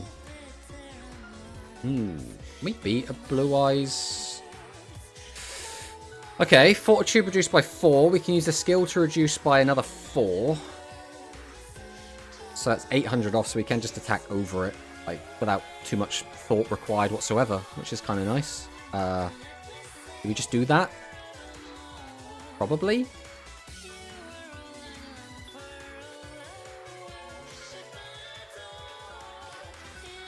Summon, activate Fortitude, reduce. Then set this. We'll just normal summon out Red Boot. I don't even know if we need to use the skill right now. No, we need to use the... Well, we don't need to use the skill to reduce, but we're going to use the skill to reduce, I think. I think it's just safer. Although maybe the argument was that it would be safer to have more bodies on the field. We'll put Fortitude back. Not you. We'll just swing over the Blue Eyes. Then we'll pass. Let's see what we do. Not the best hand in the world. You can also do some effect damage. You don't, but I go skill.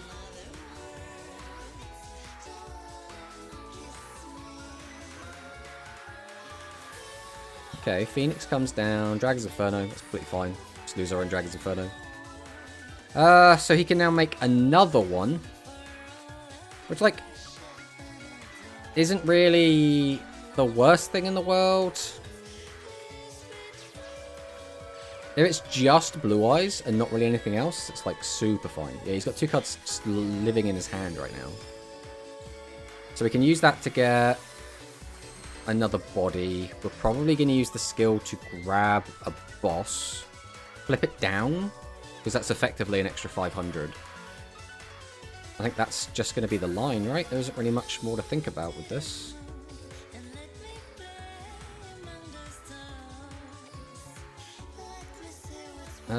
So to our hand, I want you. To my grave, I want you. So I need to tribute you off, which means using Sports Dragon Pitcher probably doesn't actually matter. I also don't want to commit too much to the board. Because, like, he could do some, like, gnarly shit.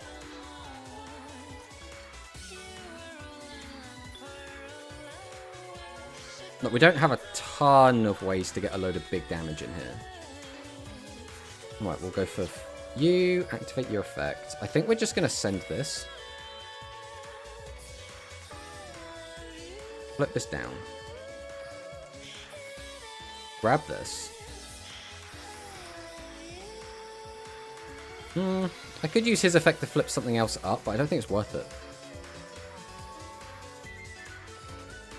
I think I just want to get rid of this again.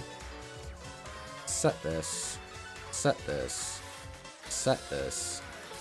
Like, it's not a particularly flashy play, but we are somewhat playing around a lot of things that he could have. Probably going to get rid of you as well, because we've got one that we're about to put back. We'll leave you in the bin, because you're a good combat trick target.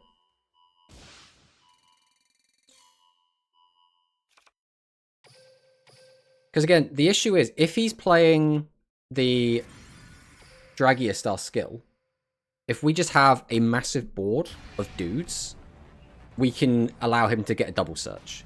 If he's playing Mirror Gear Star, having a big board is your best way to get punished. So it's like, we don't want any of those things to happen. So having a big board of guys is just always negative, right? Maybe they'll nerf the skill to bring up more cards to the deck, like Galaxy. I mean, potentially. Okay. So we have the flap. We can use the flap to try and, like, start applying pressure. The question is, how aggressive do we actually have to get here? I think somewhat. Right, we'll use you. We'll send Triad. Let's flip this up. I mean, that's a good one to flip up. Do we just leave him on the field with 0 attack? Because then it, like, forces him to go aggressive. Because I can just use, like, Red Boot here. Just put this back. And then just swing. I don't have to play anything. And I like having access to this. If I can get it into face-up defense, that's even better. And it also means he still doesn't get any extra bonus off me.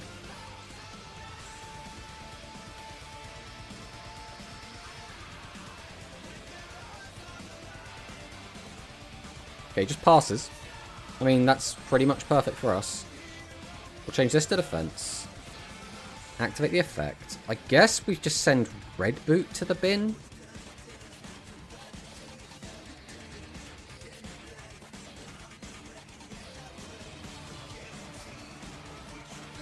How much damage is this currently? So we're currently got 24. So that's 21.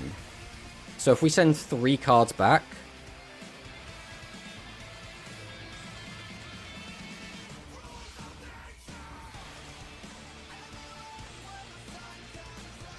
I don't even need to do 3, because I could just use this as well.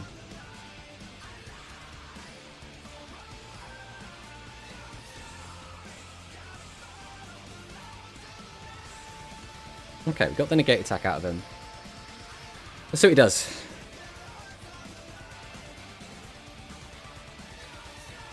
Okay, so now he has to do something.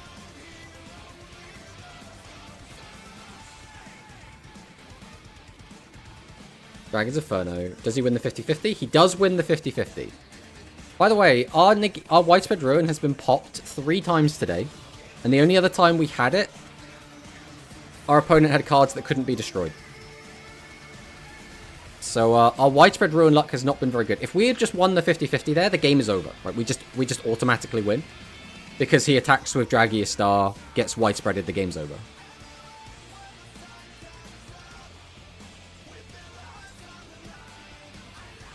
Well, that's pointless. I think someone doesn't know how their card works.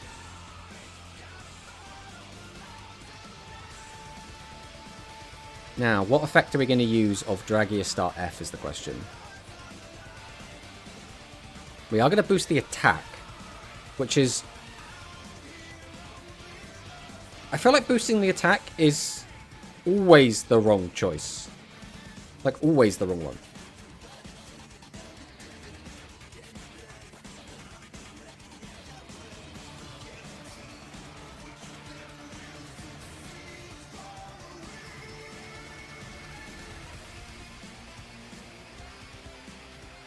I mean, do we even bother using this?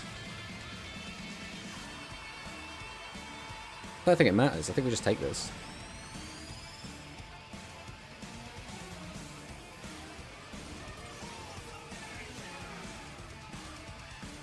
Boop.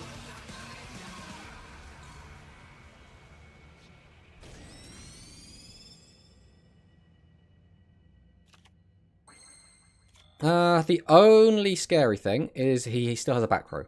And it could be slime. If it's slime, we really have no way to play around it.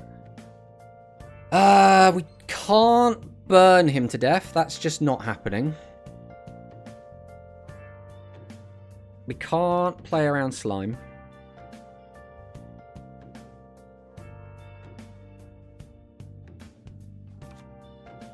I guess we'll go Fortitude. Activate Fortitude.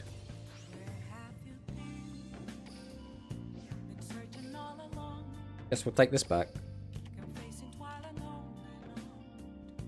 We will go Triad, Phoenix, activate Triad. Oh, nothing really changed there, unfortunately. Reducing his attack doesn't do anything.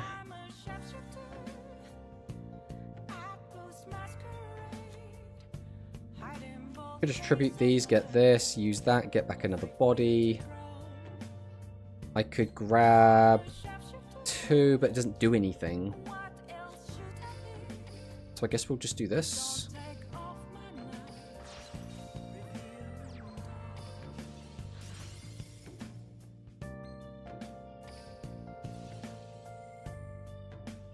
We'll send probably you.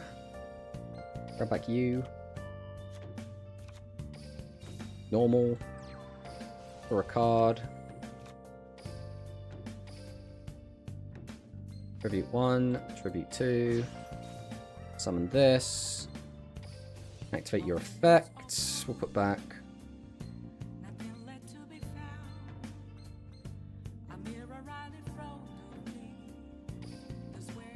2, 3, 4, 5.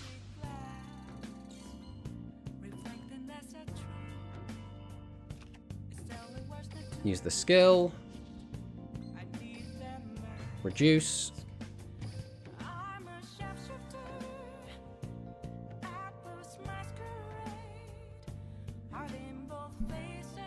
Now, is this a DC?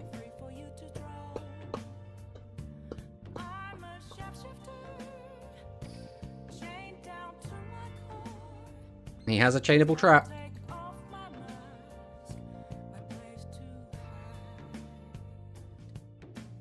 What's it gonna be? Is it slime? Find out next time.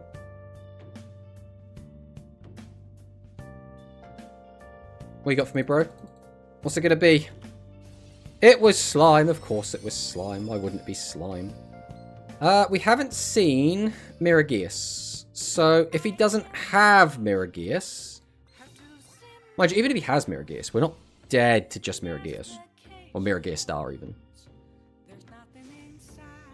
Dragiostar Nova.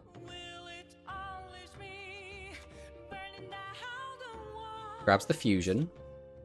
Grabs the dragon.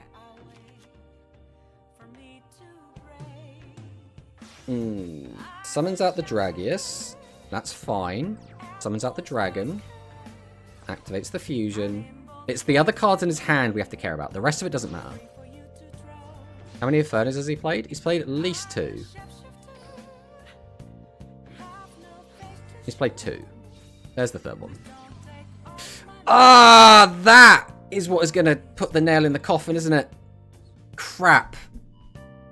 I don't think we can win with Talismanic Sealer. That is the nail in the coffin. I haven't done the maths, but I'm pretty sure that means we're cooked. And that's the best we got. Ah!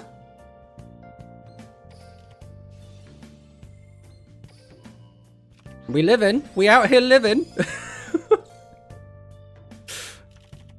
Okay. We can still... How do we win this? What's our win con? If I reduce his attack by 400, I would still need the big boy. I can use one of these to get back the other. Which one's in the graveyard right now? We have Pitcher in the grave. So I'd have to summon out Slugger. Slugger gets back Pitcher. Tribute both. Get this out. Use the skill.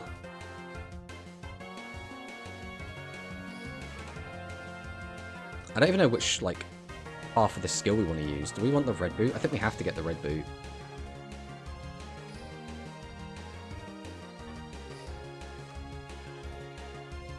To the bin, I don't know if it matters.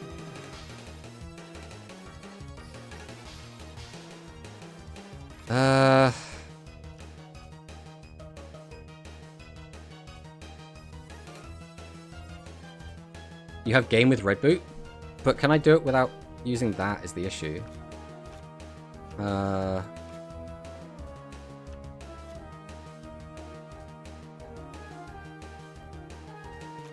You're right. I think we're running out of time. I think it's going to be a time loss.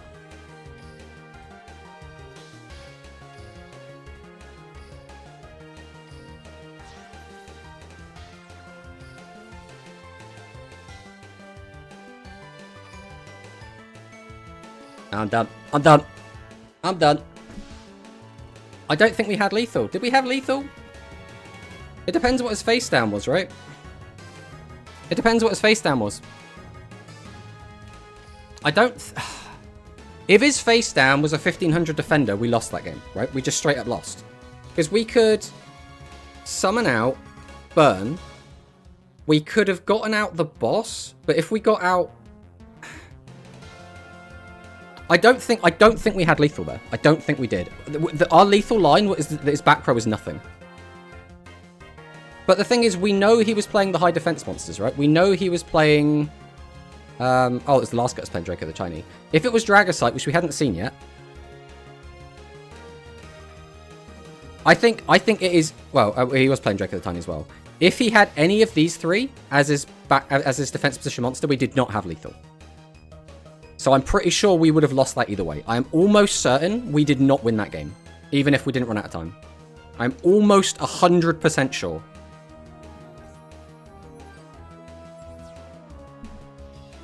Because there was no other line, right? If we get out... Because if we use the Sports Dragons, that means we can't attack with our Lobies. But the Sports Dragon line gets us out both bosses. If we get out both bosses, we still can't attack with the third monster. We don't have enough burn to kill. So, like, I think it didn't matter what we did there.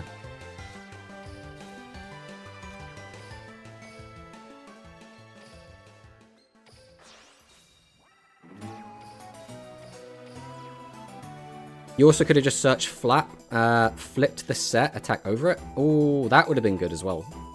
I see, that's the sort of thing where I haven't played the deck enough to, like, see that line.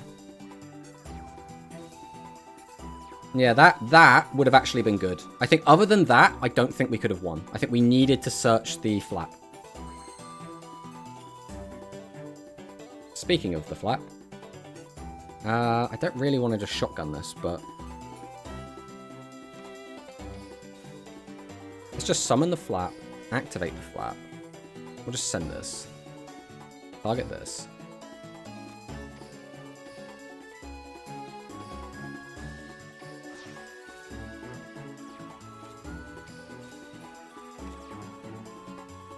And there's no reason not to do this, right? I mean, how much damage is this on its own? That's 52. 53, 54, 55, 50... I mean, yeah, we have lethal if his back throw's nothing. Let's just go for it. Let's Dragon's Inferno. If we hit the, like a good trap, we could just win off of just this.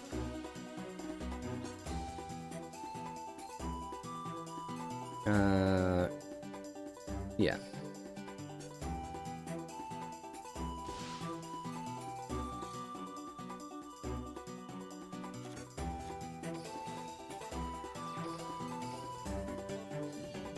Ooh, why can't we ever just win the 33? People hit our legend trap all the time. We never hit theirs. Flip and flap are goated, I swear. I mean, they do seem pretty good.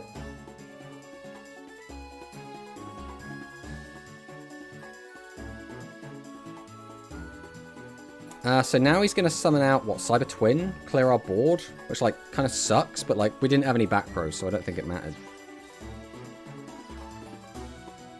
I mean, this isn't live, because you don't have a Cyber Dragon. Boost its attack up to 29. If we only lose one boss here, that's actually so good for us.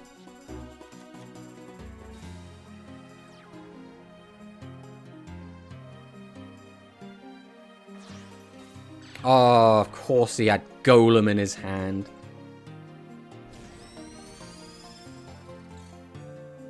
I was wondering if he's going to get greedy then and swing into this. Well, Flap isn't live, so that kind of stinks. I mean, I think we have to do RB Drive, otherwise we just don't have a play. So we have to grab you.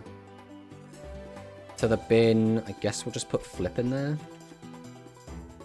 Again, you don't do anything. Might as well flip you up though, just to say hello. Okay, Dragon's Inferno, we'll pop this. What do we have? 1, 2, 3, 4, 5, 6, 7. So once we summon an extra guy...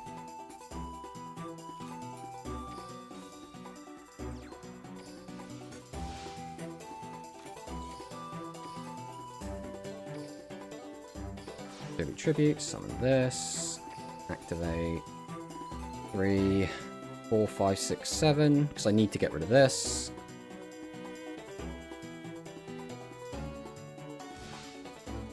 One, 2, 3, 4, 5, 6, 7. Just set this, set this, set this. Go to battle, swing over this. Okay. Only 100 damage, but we got rid of the problem child. Now that the Ancient Gear Golem is gone, we can kind of play the game. If he has Jointech Leo, I'm going to be so sad. Straight into Pog. That's pretty good off the top. The issue is, our Dragon's Fortitude is not currently live. That does kind of suck. We can still kill his highest attack dude. That's at least something. What we really don't want is him getting a Cyber Dragon into the graveyard. That would suck. Could you not get that in the graveyard? Just don't have fusion. We popped one fusion. You would have had the hard draw than the other one. Can you search fusion with the Cyber Dragon skill? I always forget. Oh, of course he just hard drew it. Of course. So that means we lose this. We don't even get to pop Cyber Twin because he's going to boost his Cyber Assault Dragon's attack. Oh, that sucks so much, bro. I think I still have to use the widespread, though. I don't think I can afford to not use it. Wait, he didn't use the effect? I mean, we're still using widespread, right?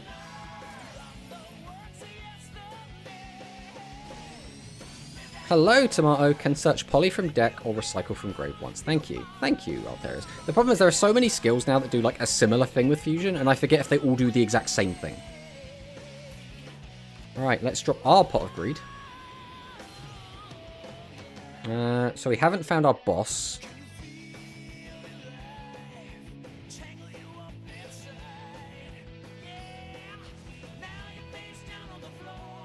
Have we already used it twice? Uh-oh. Well, we have to do this then. The issue being... that doesn't actually do anything.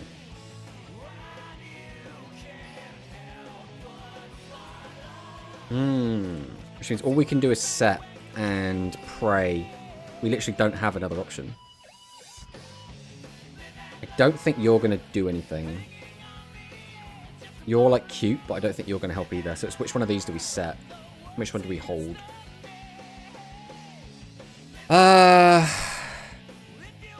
Triad Drago gets me a plus, but it means, like, committing to having a lot of guys on the field.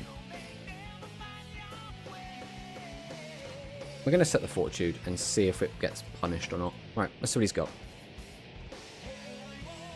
You went first. There's skill... so only one skill activation. Ah, I see.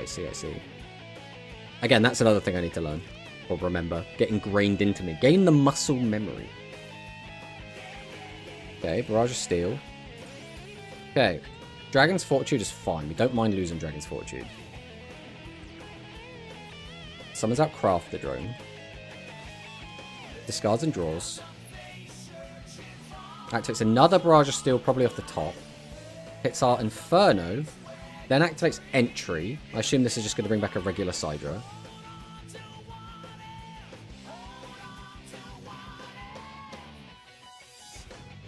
Cybernetic Customization. Boost the attack up. Goes to battle. Goes for a cheeky swing. We'll allow it. I mean, there's not really a ton we can do about this. Boop.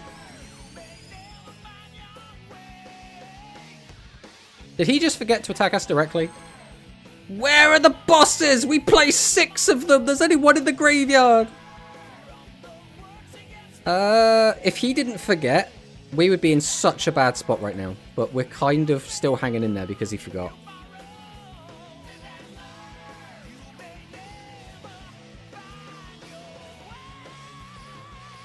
I mean, we don't have plays. We just have to keep doing this.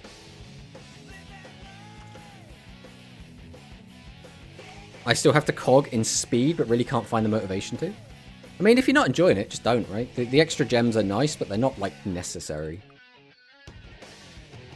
I personally don't have the time. I just don't have the time to cog in speed. Like, I could cog in speed if I did all my streams for speed, like, for a month, but that ain't happening. Got too much rush stuff going on.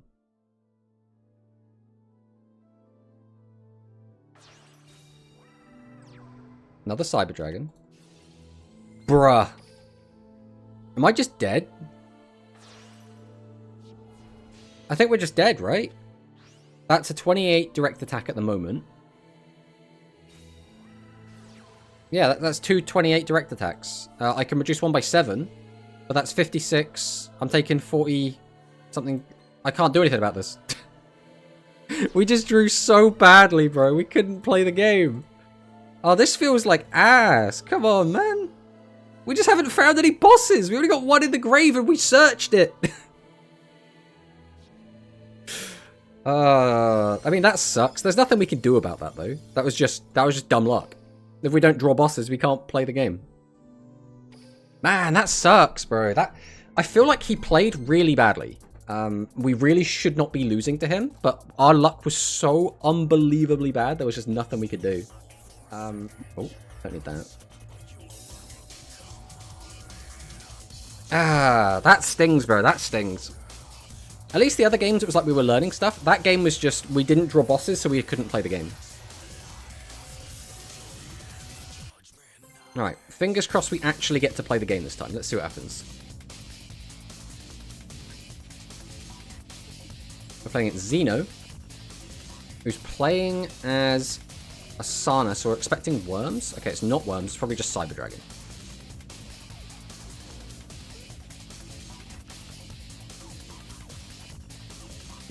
I mean, this hand is, like, not great, but we can make it work. Set, set. Set. Summon. Summon. Okay. I mean, this board is crap, but watch us not be able to break it. Actually, that's not bad.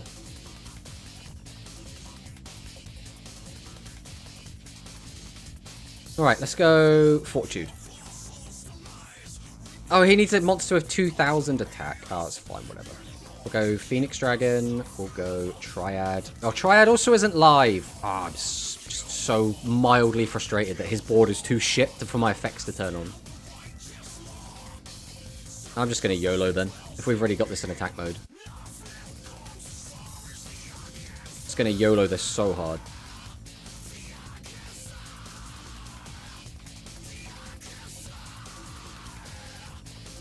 Watch him just have the turn 1 legend trap as per usual. And we just get hard punished again. Alright, we'll do 2.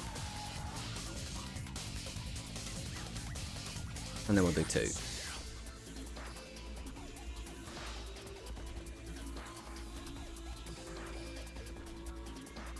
Oh, no trap. No trap. Okay, we got some good damage. We have an okay board. This easily gets beaten if he just summons a Cyber Twin, which is quite likely. But, all things considered, that could have been a lot worse.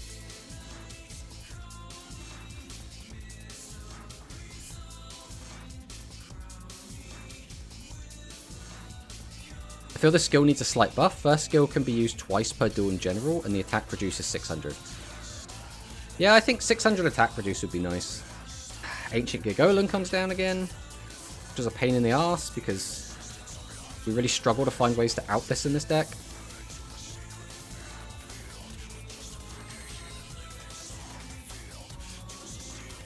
So we can reduce it. We can currently boost by 200, so we have to get another guy in the bin.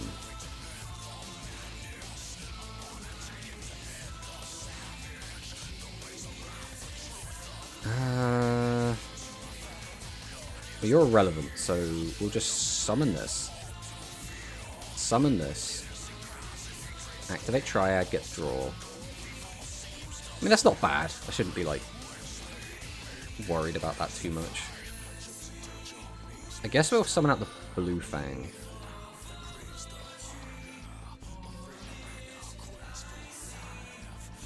Oh, he's got freeze? But surely you don't freeze this. Surely there's no world in which you activate freeze here. I was going to say. Right, we'll go Beta Burn. Activate the effect. We will activate Red Boot. We'll go 1. How many do I want to do? We're going to reduce it by 4. So we need at least 3 back. Guess I'm going to do these 3.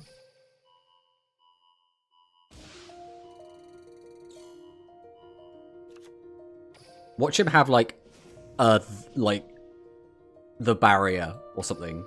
Like, something really stupid to counteract this.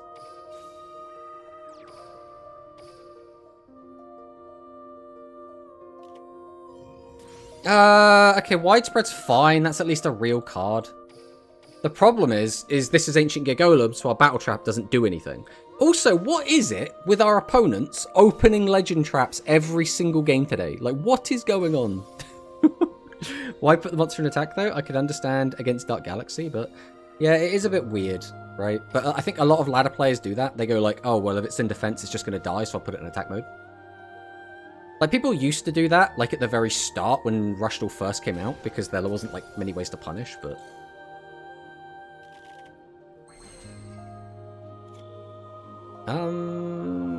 Okay. Well, I guess we'll go Triad. And we'll go Beta Burn. Burn for another 100. Take another draw. That has done very little. We will then go ahead and Tribute 1. Tribute 2. Activate the effect.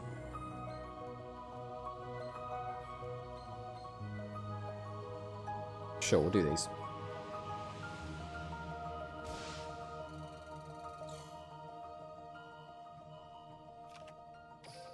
Activate the skill.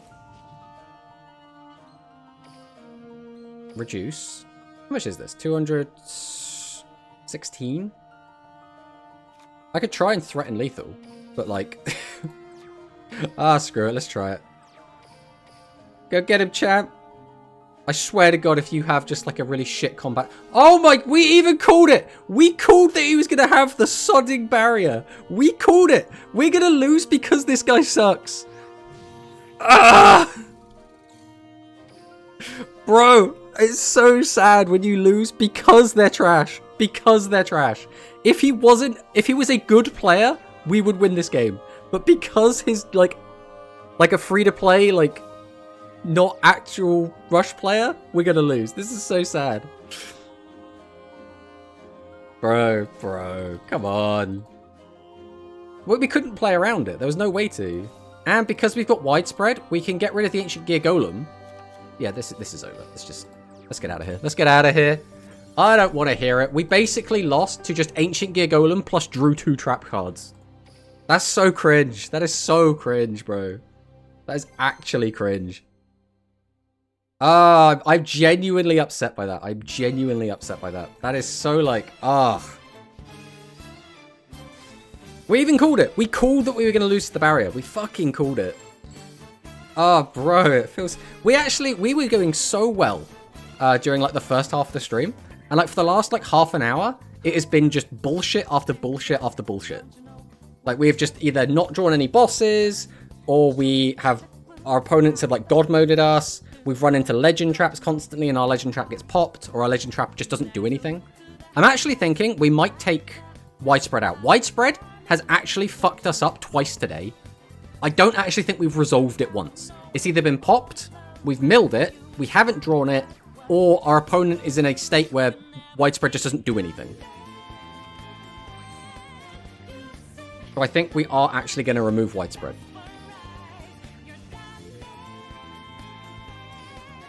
Right, give me my boss. We'll throw this in the bin for now. There's nothing like cute or fancy we can really do with this.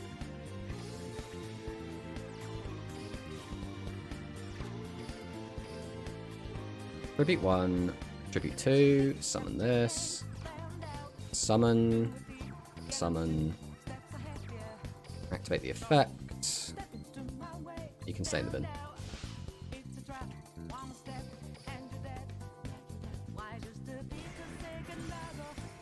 Yeah, that's right. Take the damage. It's not much, but it's something. But hello, Parker. Welcome, welcome.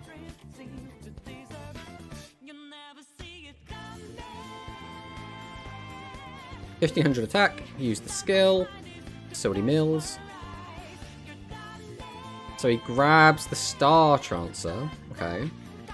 Star Trancer, I feel, is sort of irrelevant here. We don't have any defense position monsters, and like our guy's 24. He can get over it without worrying about it. The fact he sent Requiem to the graveyard tells me he probably is bricked up on high levels. The Trancer comes down. Use Trancer. Get out probably another Requiem. Oh, if he has... Okay, Requiem's actually fine here. I was going to say, if he had the other guy, he could have flipped that guy down and had piercing with it, which would have actually been kind of horrific.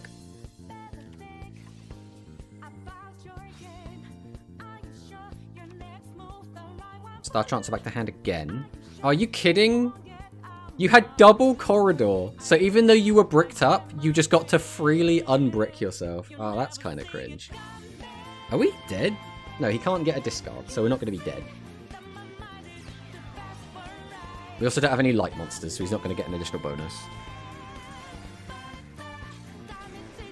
And he left the Slugger, which means we get the free plus, but we're not going to get the draw.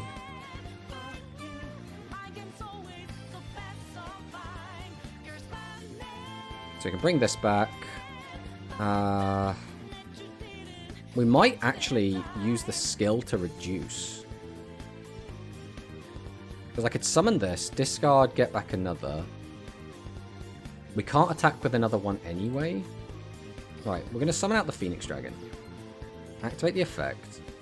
I'm going to send this. Grab back the red boot. Then we're just going to tribute out red boot straight away.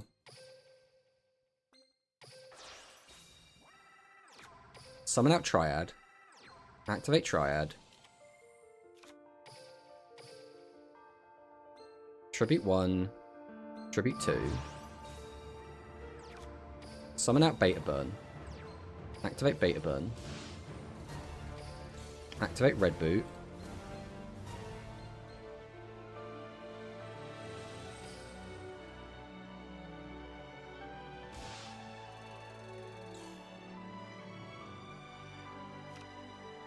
You're doing the same but different? What is the same but different, by the way, Manicist? I'm curious. I assume it was like getting to the same endpoint, but like in a slightly different way. But I'm genuinely curious, like, what your way to get there would have been.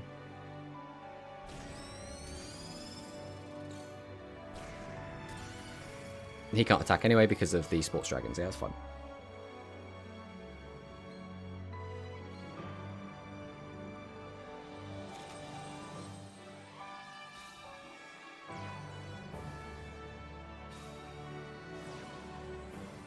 Please don't pop my back row. It was actually sort of live for once. Set.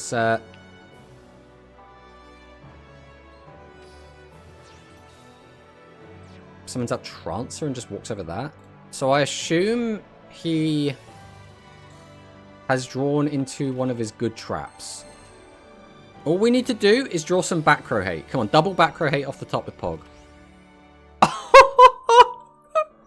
Bro, somebody clip that. Somebody clip that. Come on, look at that. How more perfect could that have been?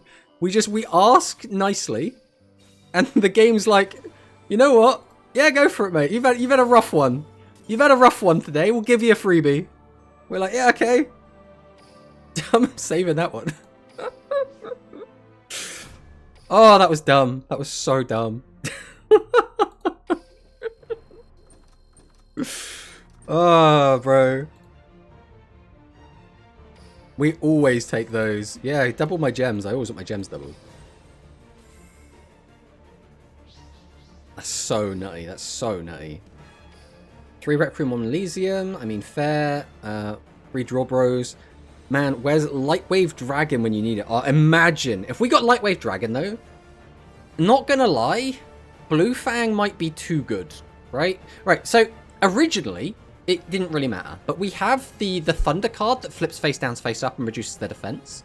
And we now have Flap Dragon, which means we now have a lot of ways to make your opponent's face downs become face up. We have a lot of ways to reduce their attack, which means actually, Blue Fang could just basically be a new, like, Royal Rebel Heavy Metal, or Doom Metal. It could be like a new Doom Metal, where just, like, your opponent leaves stuff on attack, oh, they're going to get absolutely destroyed, right? I was going to use the skill for second reboot, so you all did, but instead reduce the add boot, tribute burn, then attack. Okay. Well, geez, now that's some heart of the cards. Pot of Greed, win again. Amazing. Okay. This is going to be our first game against Psychic. Let's see how this goes. If we get Light Wave, we swap for Fortitude, and then we have a scary deck. I mean, basically, yeah. Yeah, we've got a little smiley boy. This is a really bad hand, apart from Pot of Greed, so we really need the Pot of Greed.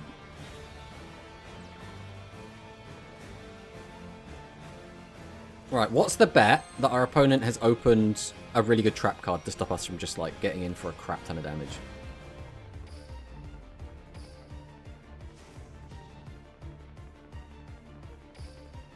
I think we just always want to get in for some damage, right?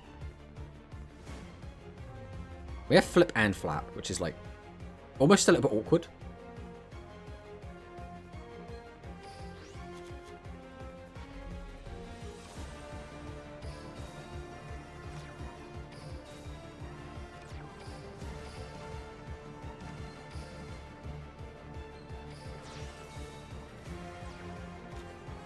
I don't think getting in double Fortitude is going to be worth it.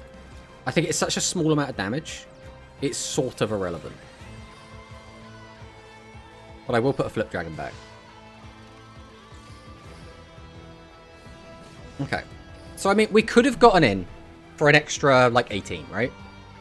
But our opponents can have 8 cards to work with. There is a good chance they make the fusion and get back, for example, a Prima from the grave.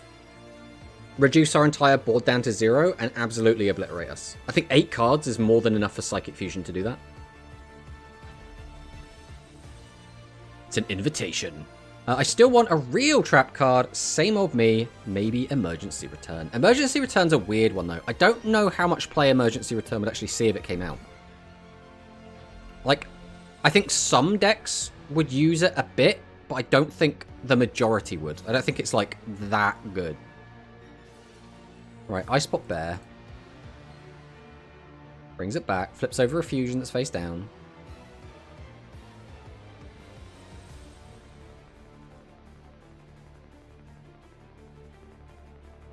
Shame you can't add and send reboot. Yeah, that would be really cool.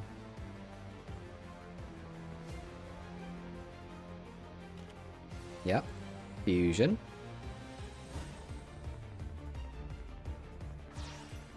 Out comes the Candy-O. Are we going to fire the Candy-O straight away is the question.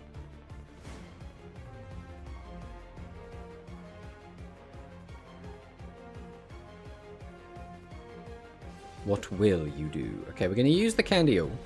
I assume we're just going to bring back the Candy. There's no reason to bring back the bear. But now what? Summon another monster tribute for the pick? Psy-pick upper?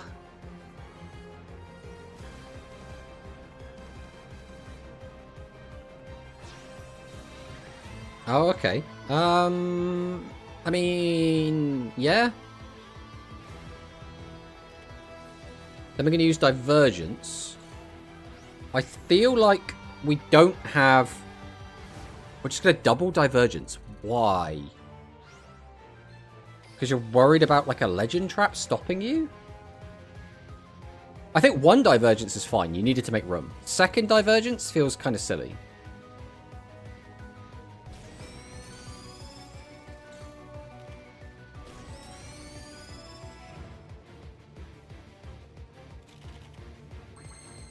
Well, unless we just hard brick, then it's a bit awkward. I mean, we can just add a card to hand. We'll flip Fortitude. We'll use the skill.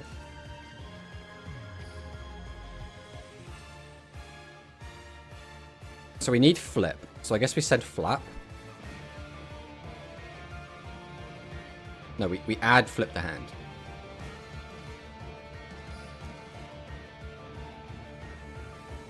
We'll send flap to the bin, probably. We can activate Fortitude. Reduce. We'll summon out flip. Activate flip. Send this to graveyard. Flip this down. We'll grab flap.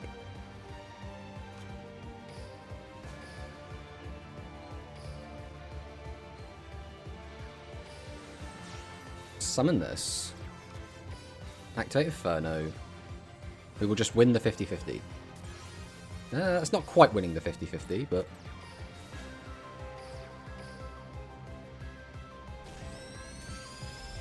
I mean, who knows? Maybe it was winning the 50-50. Alright.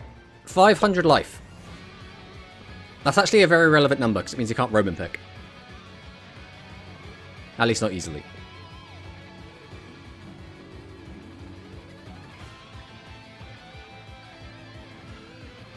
Right, we do actually have 700 combat tricks, and 2 of them currently on the field, so that could be relevant. The problem is, I don't know how relevant 700 combat trick is against Psychic most of the time. Unbrick and building a wall. Gotta love these little dragons. They're good little kids.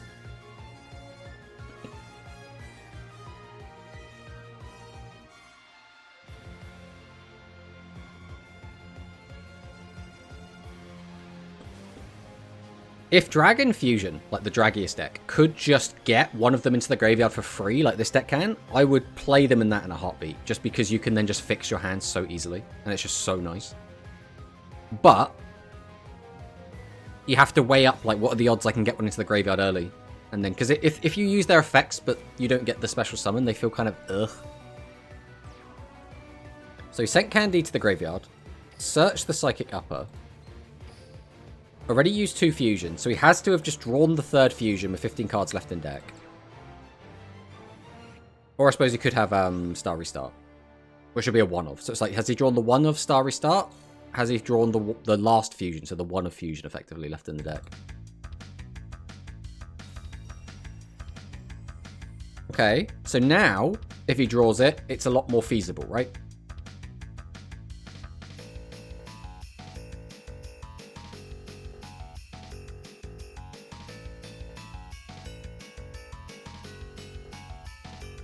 Three, 4, 5.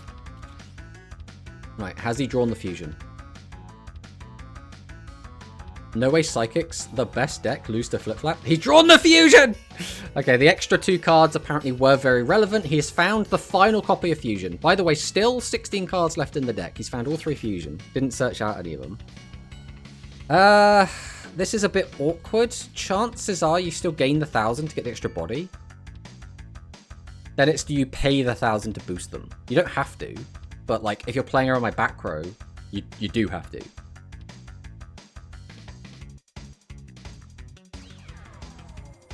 Gets the plus 1,000. Okay. Brings out the Prima. Now, are we using the Prima effect? The smart thing to do, like, you don't want to use the Prima because you can just clear.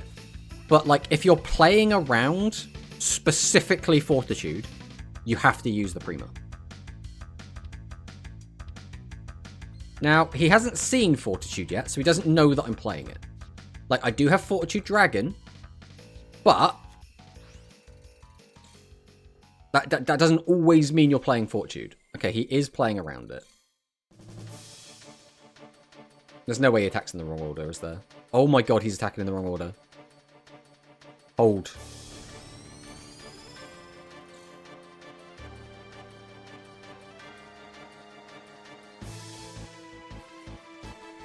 Fortitude, go! Oh.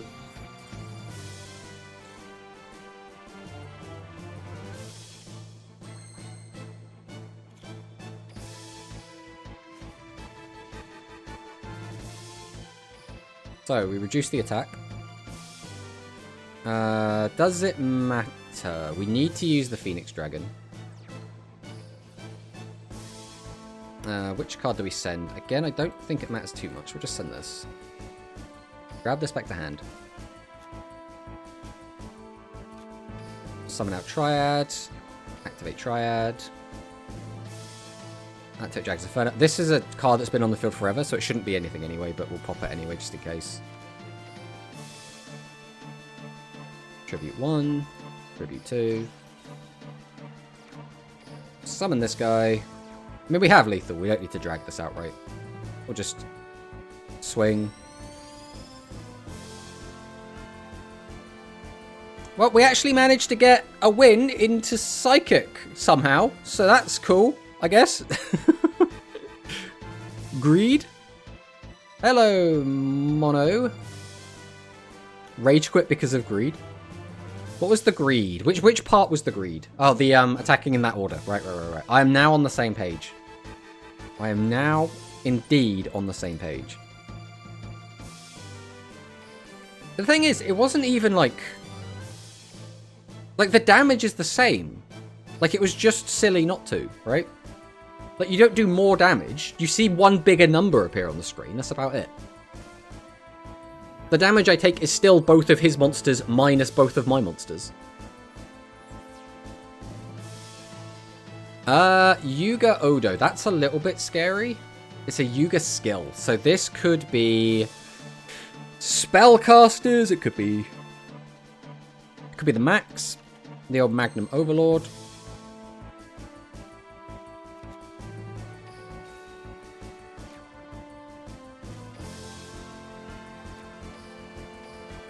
Alright, let's get out the Bluetooth.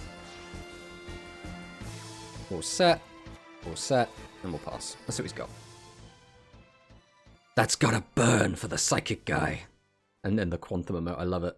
Don't disrespect spellcasters. I mean, I genuinely think spellcasters is actually a really good deck. The only thing holding spellcasters back is they don't deal with defense position monsters very well. Other than that, I think it's a fantastic deck.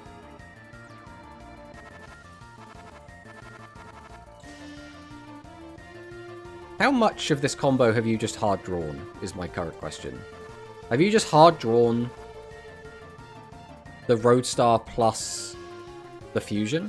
Which I suppose isn't like that. Right, okay, we sent that to the graveyard, so that's something. I've only got a 4 in the graveyard. There's no point in protecting. That kind of sucks, but like...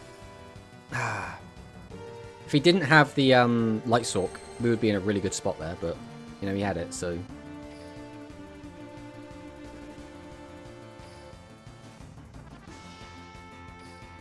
So we'll grab the red boot. We'll send... Probably still just going to send a flip.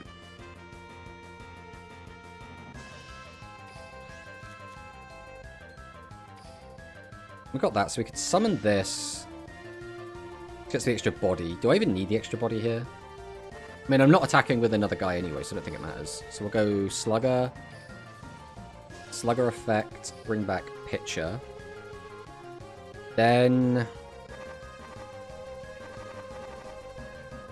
Probably just set this. Do we even need the flap? We don't need the flap right now. Tribute 1, Tribute 2. We'll drop the Inferno, just pop one of these. I mean, that was a good hit. I kind of want the draw. This is super greedy, but I'm going for the draw. Like, I understand it's greedy, but is our greed rewarded? Yes. The answer is yes. The greed is always rewarded. And you know what? I'm feeling even more greedy. Let's just keep being greedy. Oh my god. It's just like, the second we just decide we're going to get like really silly with it and greedy, everything just falls into place. Like, it's so dumb. It's actually so dumb. We can leave those, I think. How much damage have we got on board? So he can't attack. The 300 doesn't matter. It's nowhere near lethal, right? Like, just at all. So we're just going to go straight to battle here.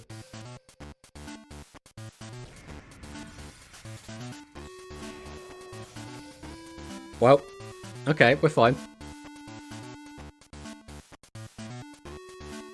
There's no damage calculation. Either you have game or not. Exactly, BT. Exactly. Like, there is no try. With that extra deck, probably spellcasters. I mean, you could just slap anything in your extra deck. Like, we have an extra deck. It's not a particularly interesting one. We got our 3 copies of Strange Clouder, just in case. Ah! My Fortitude, I wanted that. 7-star Road.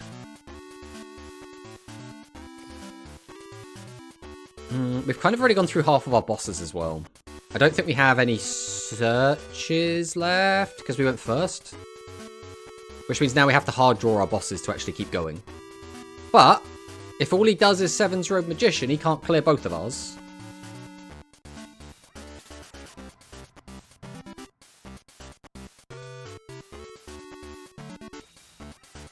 TSA? I mean, that's also fine. That doesn't matter. TSA is irrelevant. So we're going to come down to what the back row is. If the back row is a good trap, we need a back row hate to win here. Name skills equals shit but still playing skill. It could be. I'm cooking a fun deck for Quantums. Ooh. Is it Royal Rebels? Or is it Rush Rivals? It could be Rush Rivals. I mean... I could flip it down. I don't think that's good for us. I think we do this. Triad Drago, go! Fortitude Dragon, go! Reduce! Give me back a trap card from the graveyard. We'll tribute 1. We'll tribute 2. We'll summon the mighty. Do we go for another draw? Yeah, we've been getting so greedy today. Let's just keep the greed going. Fortunately, that wasn't as useful.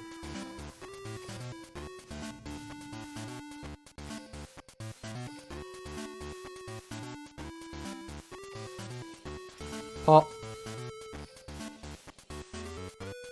I do kind of want some bosses back in the deck, not gonna lie. We'll probably leave you in the bin. We'll do something along these lines. Okay. And that's gonna be the scoop. I mean, we'll take that. We haven't had a game against a spellcaster play today. Actually, we need to go and check and make sure we've got some of the other replays as well. Metarian Joint Tech. I'm cooking a deck for Quantum Tawny. Yeah.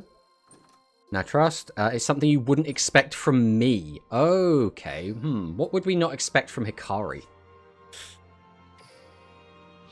Like Aqua. She's going to play Aqua. I'm calling it now. We wanted that one because that is a game against Psychic. Don't think there was anything else like crazy down there. I think the Psychic one was the major one. Oh god, Hikari's playing Worms. Why does Red Boot take so long to resolve? It's really annoying that it does it like that, but that's just the way it works, right? I guess it's because it's like a leftover from Speed, so they haven't like sped it up or whatever. Hello, Bottlerworks. Welcome, welcome. It's really hard to do it twice. Yeah. This guy's just like me, but have better spellcasters. Oh, probably. Why still now? I think part of it was he just wanted to get the Swordsman of Roadstar back in the deck so he could turn his skill back on. I think that was the logic. In my opinion, this is Seven's biggest problem, clearing 2 big monsters. You're not wrong. I feel like it's not too difficult, though, to get out a Seven's Paladin plus an SRM. So, like... maybe it is. I haven't played the deck in a while. When I did play it, I thought it felt really good to play. It could be Rush Rivals. 07 for Seven's Road. I signed up for Rush Rivals, but my schedule is so erratic. Yeah, so for Rush Rivals, it basically is going to come down to the primary, like, qualification, we'll go with, is going to be when you're free. It doesn't matter how often you're free. What matters is the time that you're free, and if that time is the same as 7 other people. That is the most important criteria for making it into Rush Rivals. If your card pool isn't, like, super great, that's fine. You know you're coming in at a disadvantage. If you're from America and you're like, oh, you know, you're a European, you probably won't be doing it at the same time, that's fine. As long as there are 7 other people from America that are all there, that all want to play at the same time, it's completely fine. If I have to stay up late or if I have to, like, stay up till, like, 2 a.m. to do it, I am willing to do that. That's completely fine. When your boss monsters are just 2100, it seems really hard. Yeah, I mean, it can be. But they are 21 that boost themselves, though, right? Cybers. Can't believe you're gatekeeping Pigeon in Rush Rivals. That won't stop me. Is Pigeon gatekept? Is there something... Is that a thing? I didn't join because my schedule is really unstable. I mean, my schedule is really unstable. I'm still going to try and make it work. Tomato, rig it so I can join. I will say... As of right now, so one thing I will say, Paco, is you on your thing said you listed 3 different times on 3 different sets of days. Was that the times you could do or the times you couldn't do? Because you didn't make that 100% clear. Nah, it's just that the deck building is limited to 30. Ah, right. Well, again, the logic was that we don't want people stalling, right? And I think there will be some situations where you'll get hold of like a 2500 defender and just be like, this is a win con if I just put more cards in. Could. Okay. I mean, that's probably still fine. Yeah. I will say, currently, Parker, you are in the majority of people that can play at the same time. So... At the moment, if I was to completely work out who's playing right now, you would be in. I can tell you that much. Is 8 players total or multiple groups of 8? It's just 8 players at the moment. I mean, I could technically do it like that, but then I wouldn't be able to stream it because I would have to come up with... You know, if it's not live streamed, then people can... but then it's like collusion and shit. It's still a bit weird. The point is, once you know what the challenges are, you will know the answers, right? Once you know what the answers are, you can plan ahead of time or just know what all the answers are. So it becomes a bit awkward. What are my chances? Again, it depends when you're free. I mean, I can go and take a look at Neo. But again, the more available you are, the higher chance you have, right? That's basically what it's always going to be. Neo, you are also in the majority. You are during the times and days that are currently the majority. The only negative that you have really is your card pool is very small compared to like everyone else. Like Neo, you have by far the smallest card pool out of everyone that signed up. Problem I have is, but again, that wouldn't affect you getting in. That's just you will be at a massive disadvantage. Problem I have is my days off. I'm free all day, but I don't know when they are. Yeah, I know it can be a pain in the ass. So I only put when I'm definitely free. Parker gets special treatment because he plays 4 bosses. I mean, maybe if you were playing 4 bosses. Just saying. Just saying. Parker gets special treatment because he's cute. I mean, you're not wrong, but like we don't say it out loud, you know. Everyone kind of knows it, but we don't draw attention to it. I hear like, I have what now? I mean, basically. Right, so this is probably what, machine good stuff? Could just be Hammer Crush.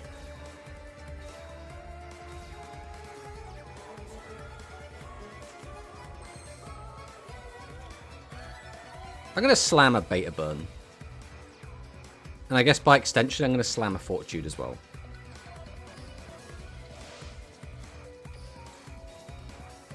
I think I'm just going to get a battle here. I don't want to, like, commit something right now. Insects. Weird pile with insects in it, possibly.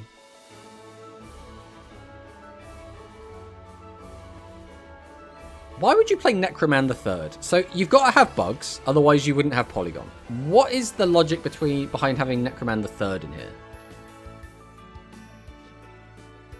Flips up a second butterfly, so I assume we're about to see like a Dynastorcus come down or something. Or it could be the Mantis, or it could be Digra. Just a 1500 dude comes down, that's fine. Like, I mean, that in itself is, I guess, a target. Oh, but you don't even have its effect live, because you need to have 3 insects in the bin, right?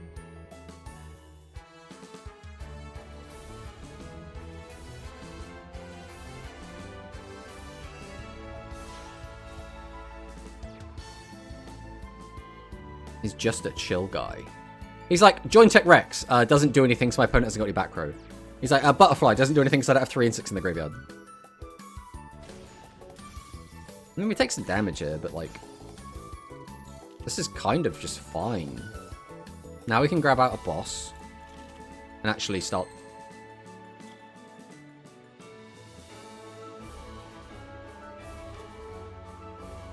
We'll go Slugger. Slugger effect. Bring back Pitcher. We'll go 1, 2. Activate Blue Fang. I guess we just go for the other boss, right? I don't see a reason not to. Take Red Boot. We'll send Flap.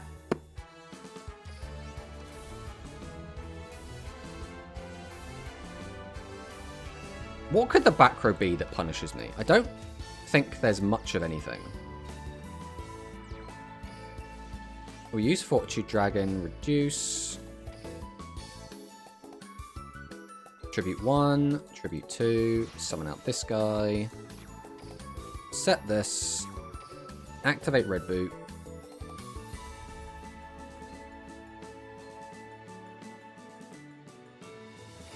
One, 2, 3, 4, 5.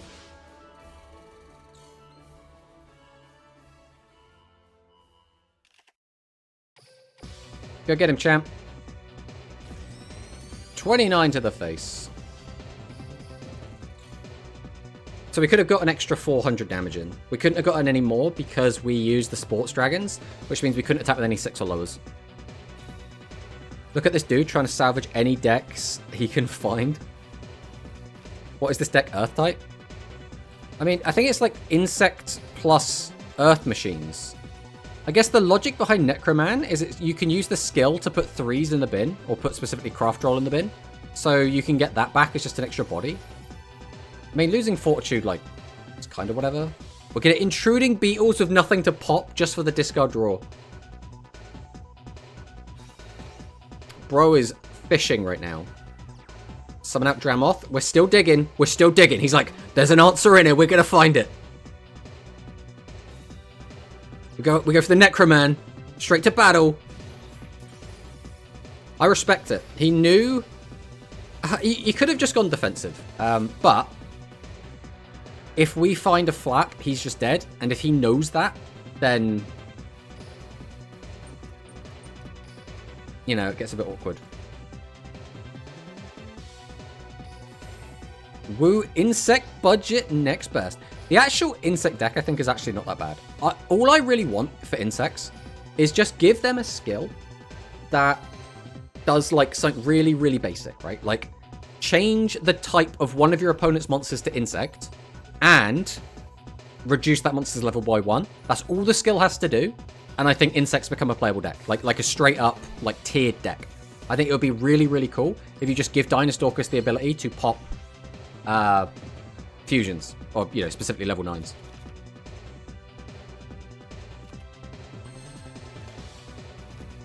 I mean, do we Pot of Greed turn 1? I mean, I don't want it to get popped. I don't want to leave it in my hand. So we're going to activate Pot of Greed turn 1.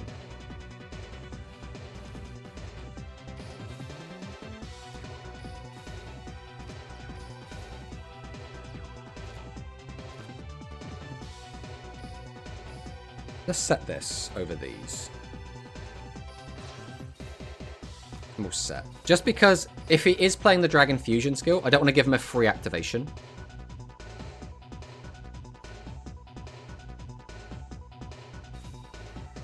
Insects are best 0 gems. Oh yeah. Put the spell to 3. They have enough MP removal to become a threat. Yeah, potentially, yeah. But the spell also only pops 8s and lowers, right? Ah! My 1300 defender, you jerk. I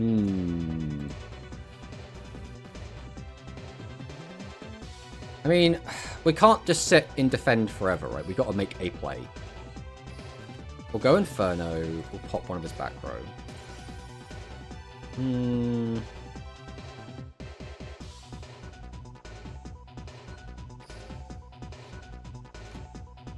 Flap. We could use Flap and just not bother with the other half of the effect.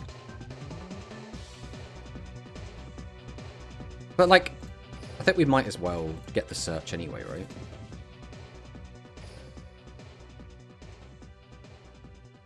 So I think we want this to our hand, probably. We'll send Flip to the bin. We'll summon out Flap. Activate Flap. Probably Blue Fang going out. Let's flip this up. We'll grab this.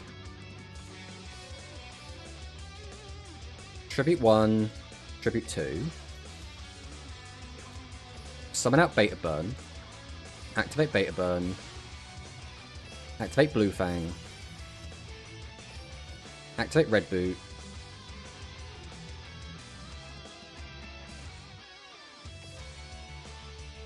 I probably should have done some maths there, but... that's what? 45. So we have to try and clear with this. I mean, if it works, it's definitely worth.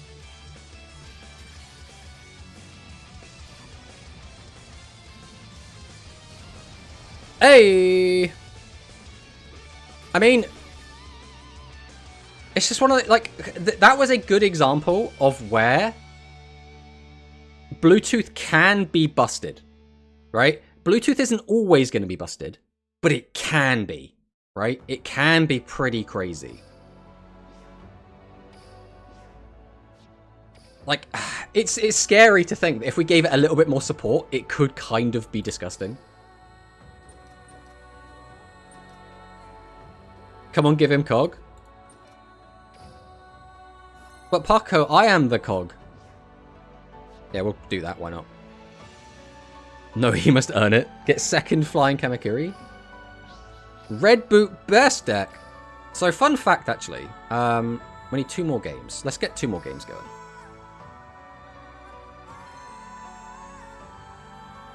Holy. It's one of those things where it can come across really, really good, right? It can just kind of pop off. It can feel absolutely fantastic. It's not always going to. 100% is not always going to. But sometimes it feels kind of bonkers. I use Bluetooth in my NPC farm deck. I mean, not too surprising, right? Wow, you cog so late, Tomato. I mean, we literally didn't play any ranked at all until this new box came out.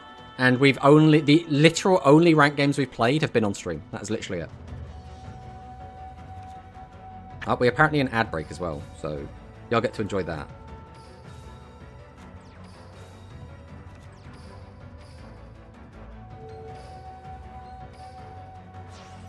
Summon this out, we'll set this, and we'll pass. I cogged yesterday? Damn, Quantum, the world champion is in COG. That means finally COG is worth being in. Because, I mean, what is King of Games if the literal world champion isn't in it? Like, if the world champion is playing against, like, Gold 5 and under, that means Gold 5 and under is more competitive, right? I think, statistically, I think that works out. Well, that's Flip Dragon. Unfortunately, we kind of were hoping for Flap Dragon.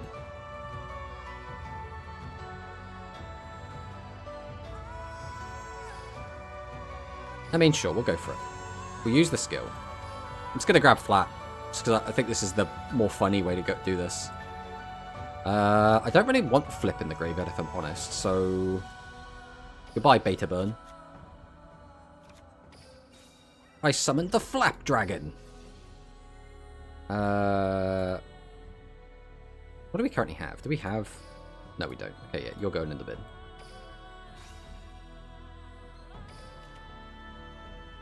I mean, I could pop it. But there's no point if I'm not planning to go all in, so I think we just swing over it. To battle! Go get it, champ! Card restoration. Would you look at these cards? So he's got a full fusion, basically. I don't think I want to attack with my Flap Dragon.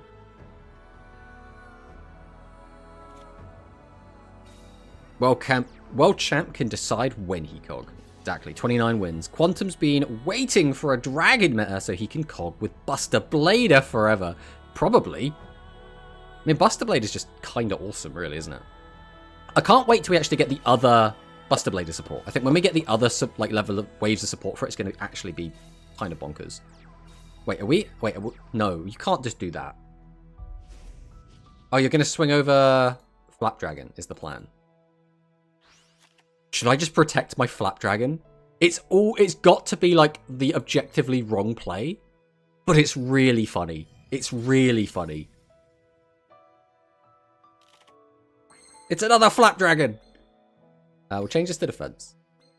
I'll activate his effect. We'll just send Beta Burn, I think. Let's take a look behind door number 2. We'll activate the skill. I'm just going to reduce your attack. I don't need to get aggressive. You get aggressive. Another card restoration. Okay, so he's going to do this combo on us.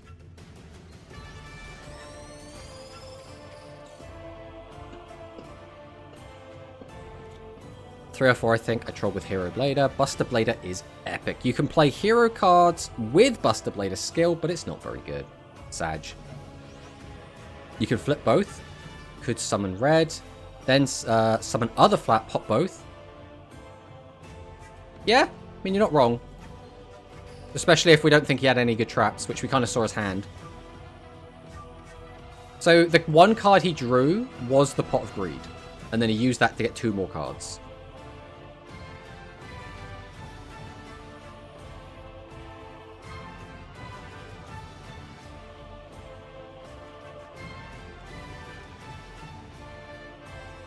We haven't actually seen a melody yet, right? So we could potentially just mill him out. Like stall him out. Depending on how this goes. Like it's an option. Ah, boo. We're already playing 8 spell traps, by the way. And that was a natty one. Like the last one, the trap card he put to the top of our deck, that was just luck to be on the top. Ah, here we go. So he does have the melody. Tributes to summon.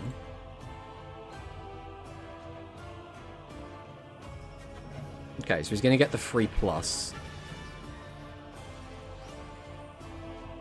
I do like how Rush does show that some people are better with decks because of preference, etc., but it can lead to unexpected tops, etc. It's nice for variety. I mean, yeah.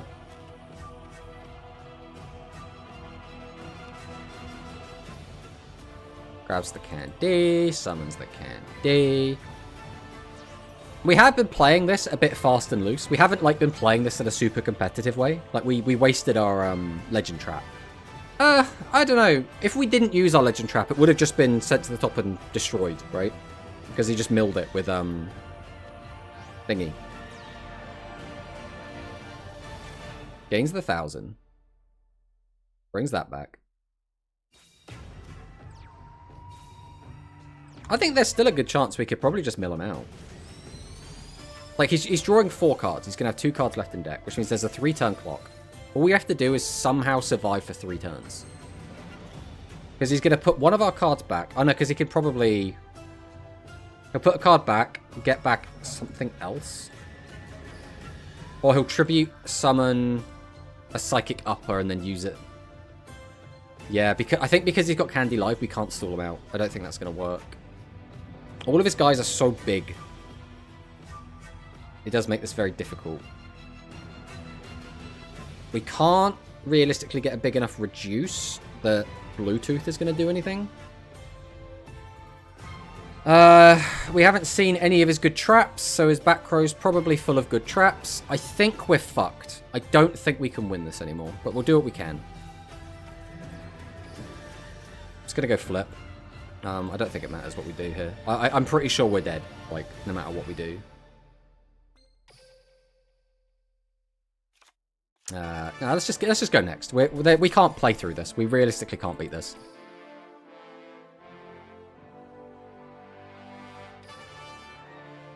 Oh, we can't stall him out because he had access to the Melody. We couldn't do enough damage to him because his board was too big and he had too many life points. He still had all of his traps live. There was nothing we could do there. We realistically were not winning that game no matter what. Like, we could have struggled, but like, we weren't winning. That was just literally wasting time at that point.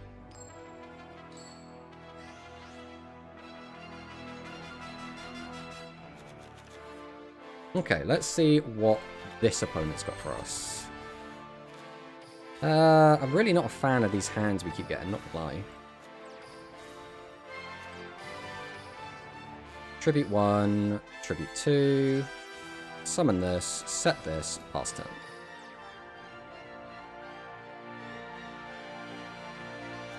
His nickname doesn't match his character? True. Give me the newest Slayer support, Konami. I could be trusted. I don't think that's going to happen somehow. I'm not gonna lie, I'm not really sure how the high-tech dragon deck is supposed to beat psychics. Like, if psychics don't brick, I feel like they'll just beat this deck 100% of the time. Like, they either have to brick or they have to play really badly to lose, I feel. Oh, there's a flat dragon. Go, flap dragon. Reveal your flappiness.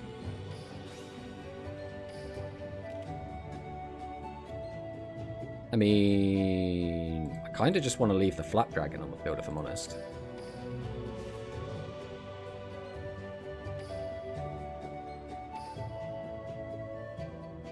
We got anything in the bin worth putting back? Oh, we got one.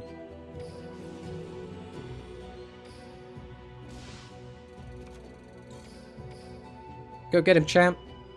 Yeah. And we'll pass.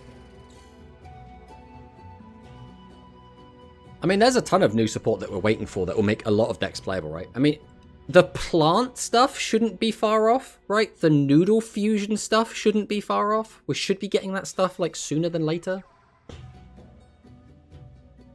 When I beat them in top 8 game 1, I just burned and did loads of damage in turn 1, so he couldn't kill me with OTK. Game 2, I stalled him out slowly removing the fusions until he couldn't fuse anymore, then went for aggro.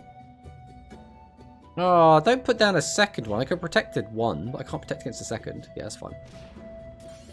Boo. Goddamn fun police. I actually want him to kill this, but he's not going to. Because he's too weak. So we can just summon out 2. We have a... why do we have him in the graveyard? And you're the 0 defense one as well. Well, I guess we do this. Into this.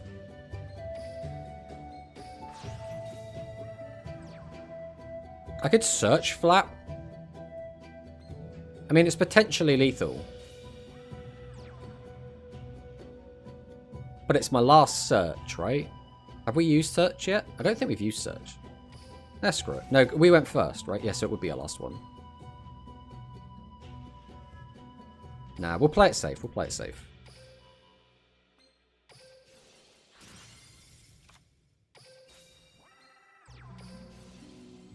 Is there anything we specifically want back?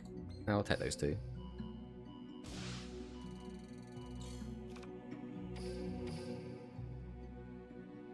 Okay, he has got a back row. Back row is indeed live, so that's something we have to worry about. What could the back row be? It can't be Sword and Shield. It's probably Slime? I would assume it's Slime. Okay, he's going to take a little gander. He's going to look at my 2 trap cards. Which one's he going to look at? Is he going to win the 50-50? Okay, he lost the 50-50. Now he has to make a judgment call on whether popping Fortitude is the correct decision or not.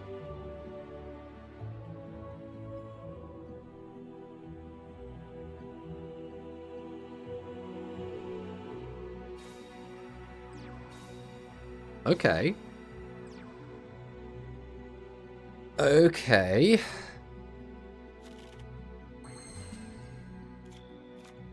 Go! Pot of Greed! Hasn't changed a lot, has it? We can currently burn for 400... I mean, it's not a ton of burn, no matter how you look at it. I can tribute 2. That would be 600. I could then summon, tribute another 2. That would be 800. So I can do 800 and just burn. If I had beta burn, I could try and close, but I don't. So I have to attack, at which point there's no point in going, like, super all in, right? Both of these threaten lethal on this. I would expect this is Slime. So we're going to attack, and we're not going to get anything in. But I don't think it's worth... Well, I suppose I should burn for 2. Because then, at the very least, I can try and kill, like, next turn or whatever, right? So we'll do this. We'll burn for 2.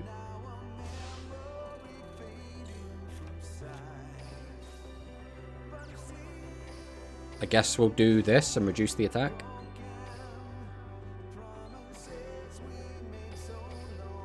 Alright. Now I'm expecting Slime. Yep. And he milled Pot of Greed. Very funny. Let me pass. So, next turn, we can... I don't know if we have a search left. I should probably check this. But, like, we have the potential to get around... I think 800 is going to be the maximum we could burn for.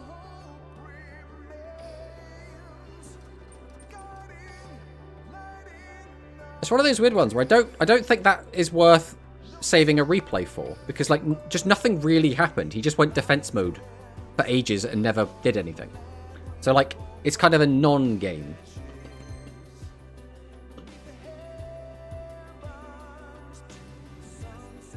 All right, let's see what our next opponent's on. It's a lovely Japanese player playing Yuo Goha, so this could be full-on Metarion. I think we've only actually played against one Metarion today. It might have been two. It might have been two.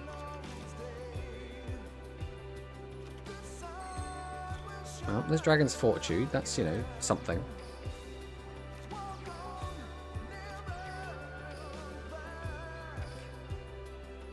Is this worth summoning in attack mode? I don't think it is, right? Because either he summons a fusion in which he can always attack over me. I suppose he can't. If he gets out... No. Because if he gets out Vritristar, he pops the back row and then attacks over me. If he gets out... Or Ashura Star even. If he gets out Vritristar, he changes me to defense and attacks over me or just pops me. Right? Because he can just do that. If he gets Landon Star, he would just discard a card. I don't think there's any reason to have it face up, like, at all. I see you cog with high techs. Yes, we have managed to cog with high techs. I mean, we almost cogged before, but we kind of just, like, didn't really want to. Okay, it has the Barrage of Steel, so we are going to lose the Fortitude, which is fine, because now if we find Fortitude Dragon, we can get access. 3 back row. And then pass. Okay. Unfortunately, none of that is, like, super useful.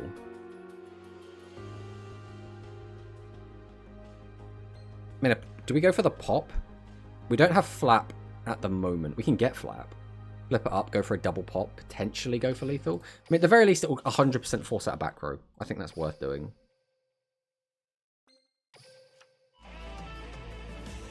Yeah, sure. Flip, you can go to the bin.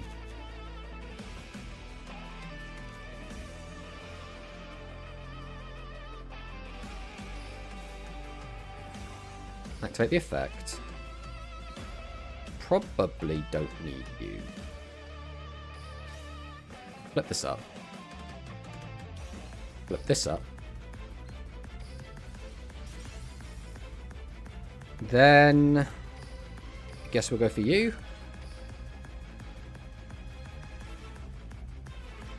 we even want you? I actually think maybe you're going to be better, ironically.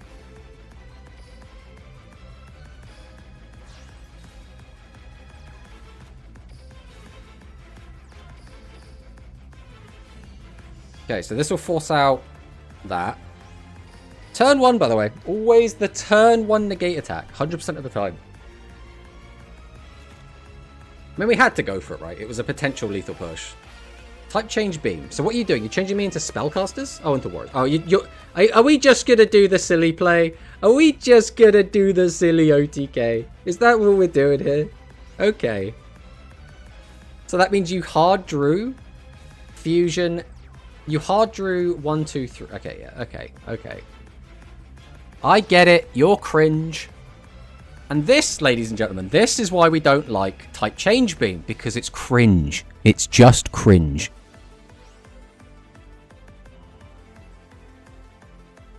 Like, much skill. Very wow. Congratulations. You 100% earned this. I mean, we're saving that replay. That's going in. But it's like, that is the reason we don't like type change beam. Again, I like Metarion. I think Metarion's a cool deck. I think, unfortunately, Ashura Star's effect on the second part is too strong to be used against any deck. It's just too good. That's just, unfortunately, that's how it be. It's like that was basically a non-game, right? That was a nothing. That was a nothing game. Nothing, like, what we learned was, if your opponent just draws into negate attack, then they can stay alive through lethal. And then if your opponent hard draws Ashura Star combo, you're dead. It's like, It's like, bruh. This isn't ideal. I think we tribute set this against this deck. Not a big fan of having 2 bosses in the open, and we only get 1 skill activation. We have 3 OTK and Duel Links, Psychic, Metarian, and Dragios now. So... kind of. Alright, so for me, I don't like it when... 1, you get punished for playing things in attack mode. I think that feels really, like, antithetical, because we don't have defensive options to protect your guys, right? So, basically, you're being told, never put stuff in attack mode because you'll get punished, which is, like, so boring. I guess we're going to go for this, because, I mean, what else are we doing here? Grab Flap. Send Flip. Go ahead and summon Flap. Activate Flap. We will send...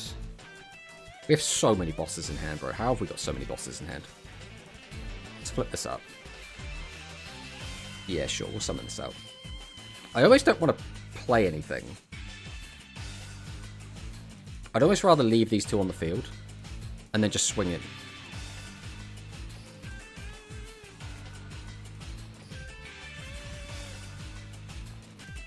Because I can't... What I could do, I suppose, is pop. But I have to tribute those. No, I think we're just going to do this.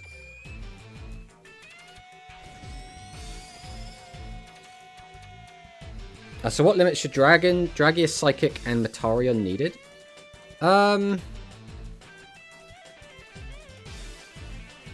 I think... Alright, for me, Metarion is completely fine. The only thing that needs to change is Type Change Beam needs to be like at 1 or 0. Other than that, that deck is completely fine. There's nothing wrong with it.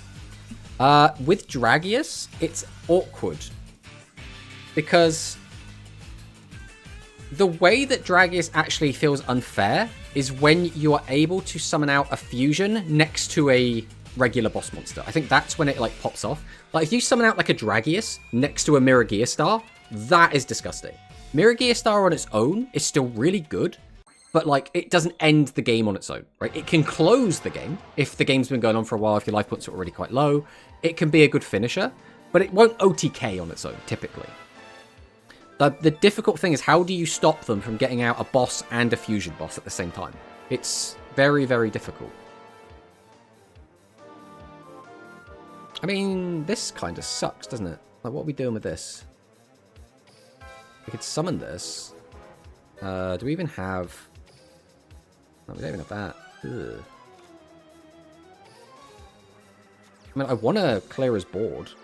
Or at least give it a good go.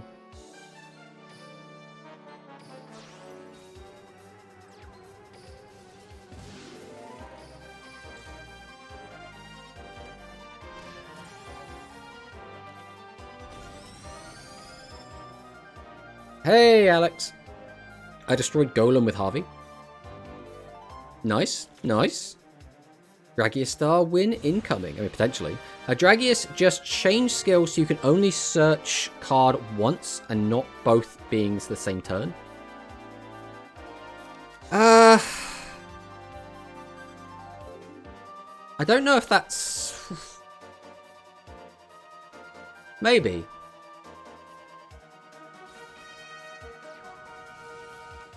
Use a Star Replacer.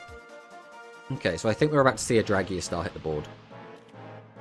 Getting Mirror Gearstar and a level 7, also kind of hard in Dragius, unless you play 7 Shift. The thing is, 7 Shift doesn't really change the maths. 7 Shift, the only way it really makes any difference whatsoever is if you set it a previous turn. Because 7 Shift is still, right, use 7 Shift, discard a card, summon boss, whereas you could just normal summon, summon boss. So, like, card economy-wise, 7 Shift isn't better. You're not actually cheating anything out.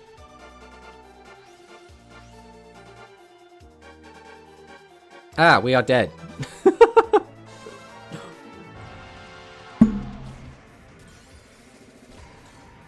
Literally, the only thing we could have done different was not attack. That was the only thing we could have done different, though. I mean, we'll save that replay as well. That's a pretty good one. But, like, the only thing would have been just set everything and not summon bosses. That's it. Shift dodges freeze, but Shift also now means that the deck is vulnerable to Rice. So, like, swings and roundabouts. Dragius depend a god hand for you to play. I think that's the thing. If you draw really well, the Dragius deck is a little bit unstoppable in a lot of ways. If you draw badly, the Dragius deck is kinda ass. So, like, there's a lot of RNG involved with it. Can't escape Luck Simulator? I mean, that's true. But, I mean, it's like that in Speed as well. I just think the effects are less apparent in Speed because, you know, a lot of the cards search from the deck. A lot of the skills just create what you need, right? Unfortunately, in a trading card game, there's always just going to be RNG. So that usually what separates a good deck from a bad deck is going to be how consistent it is, right? But that's still not even always the case, because sometimes the deck's ceiling is going to be high enough that you'll be like, well, I'm going to play this anyway, right? Thing is, they can stall for the God Hand. So that is true against some decks, but that's not always true, right? If you're staring down an Ancient Gear Golem, there's still going to be like a 3-turn clock on the game. If you're against Dark Galaxy, you can't just stall them out forever. They will get chip damage in. If you're against Light Galaxy, they're going to flip up your stuff and get in for a big load of damage, right? That's just how it be. Alright, we are against Dark Galaxy.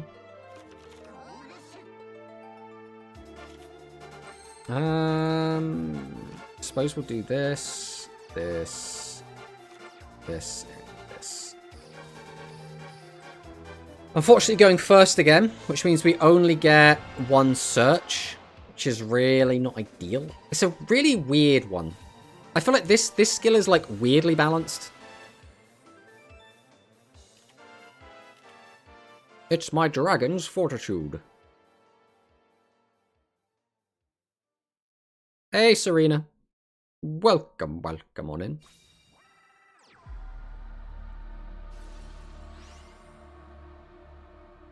Okay, Kimmy Ruler's coming out.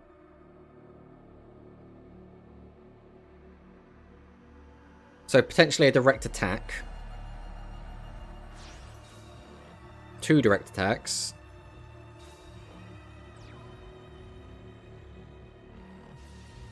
I think we've been God-handed a little bit.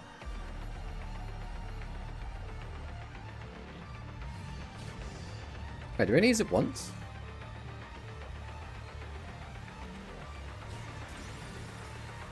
Why didn't we want to get in for 5,000 damage?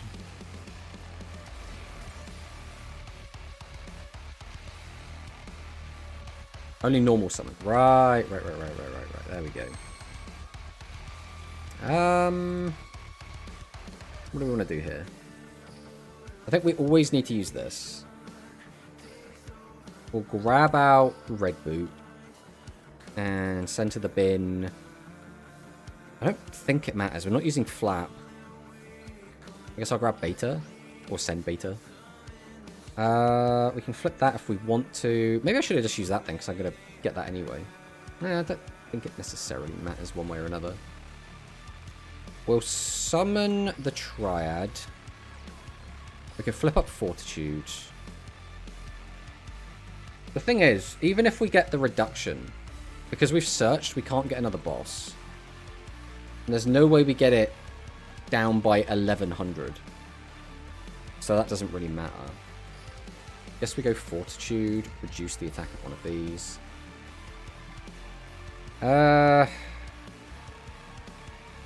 No, what we should have done was reduce this. That would have been better. But I don't think it still really matters. Summon this, activate its effect, reduce... Oh, it can only reduce the big guys. Right. Okay. That hasn't changed anything.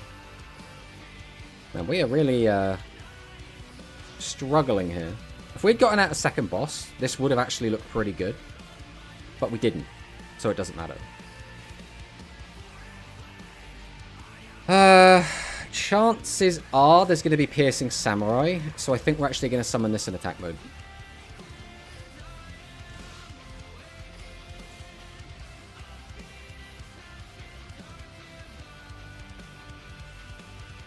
Let's go for this.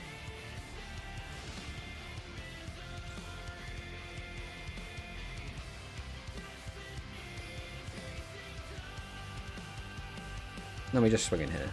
And that's it.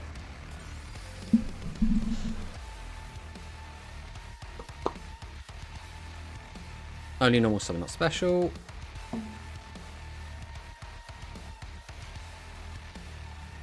I mean, we've drawn really badly, so I don't think it matters anyway.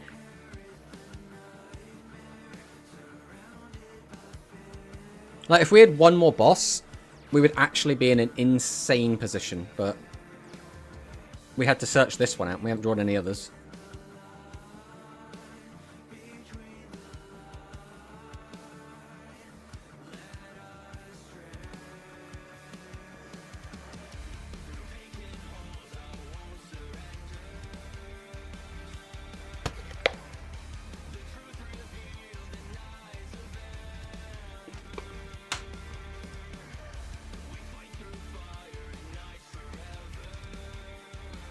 I mean, sure, let's do a widespread. Use it or lose it, right? We don't have a 7 in the graveyard, so there's no reason to use that. We might as well just let it go.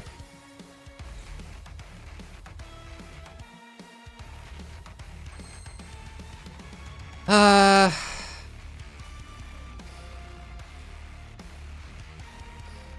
mean, I don't see a reason not to use this.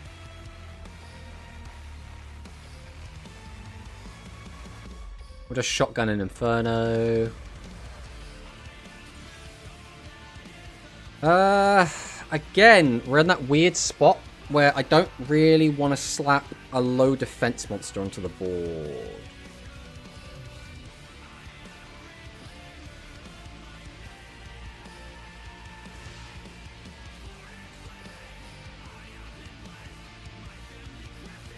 Okay, so 2 trap cards. That's a little bit worrying.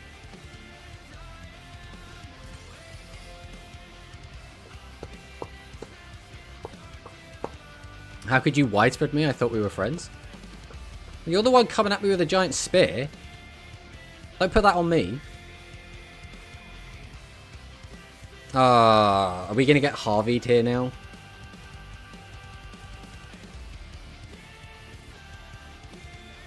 Curse my reasonable defense value.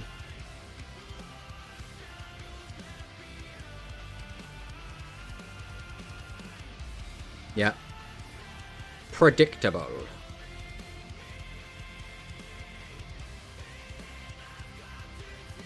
The question is, what is the rest of the hand? We know the back row is a trap card. We have no idea what trap card it is. Probably Slime?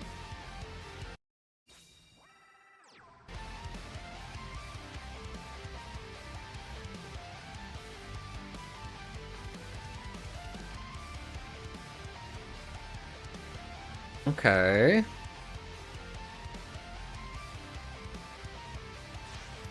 Tributes 2 for Gaia.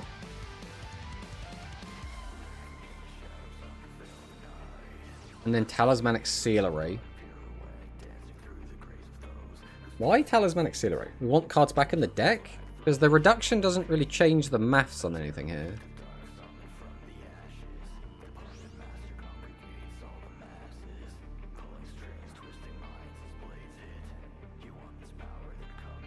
I guess we'll just fire off the Fortune.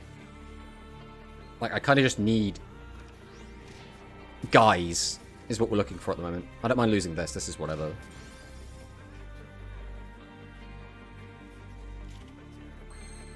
The problem is we know the back row's live. That is our current issue.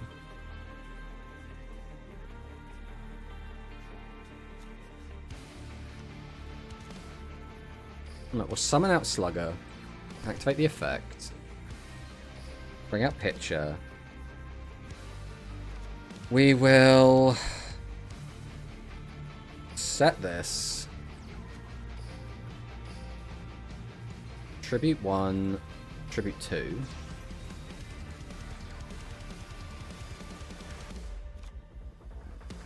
Probably just set. Ah, that was probably silly. I probably should have summoned that and then tributed that off. Oh well. I'm kind of mentally checked out at this point anyway. Do that. Activate the skill. Reduce the attack of this. Go to battle. We'll just swing.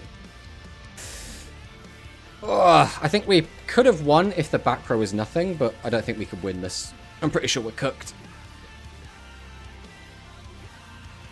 You can't end the stream losing to Hikari? I mean, we're losing to just horrid luck, more than anything. I'm pretty sure the deck Hikari's playing is garbage, but, like, we're just not drawing well.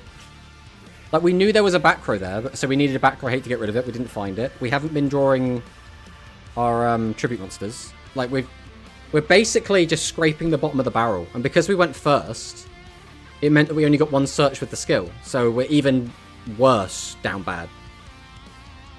Like, RNG is just not on our side.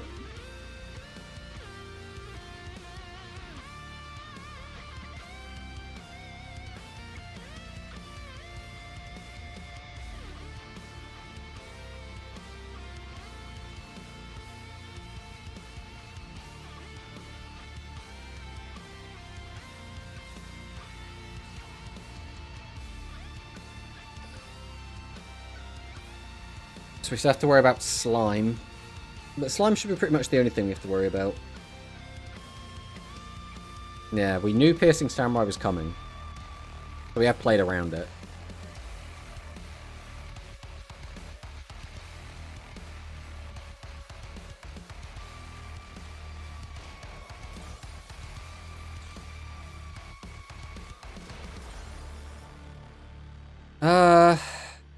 Can we do anything? We really need to get rid of that back row.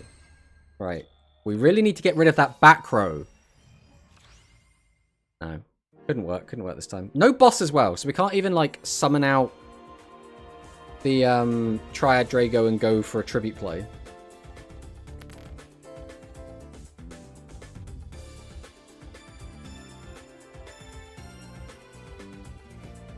Man, Bluetooth would be so good here, bro. We've only got 4 engrave. Well, I went 4 before. Plus 4, that's not even lethal. With Piercing Samurai, there's nothing I can do about it. I think we just have to go aggressive. And then just pray that the draw is good. We need to draw a boss monster. That's what we need. We have 5 in the deck.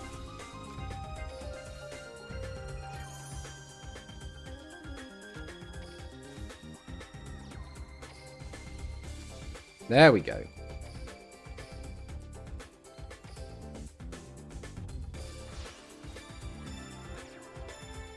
So now the question becomes, do we go for another draw? Because again, if we get rid of that back row, we guarantee win. If we don't, what do we lose to? I mean, the chances of us getting something good off the draw are not going to be particularly high.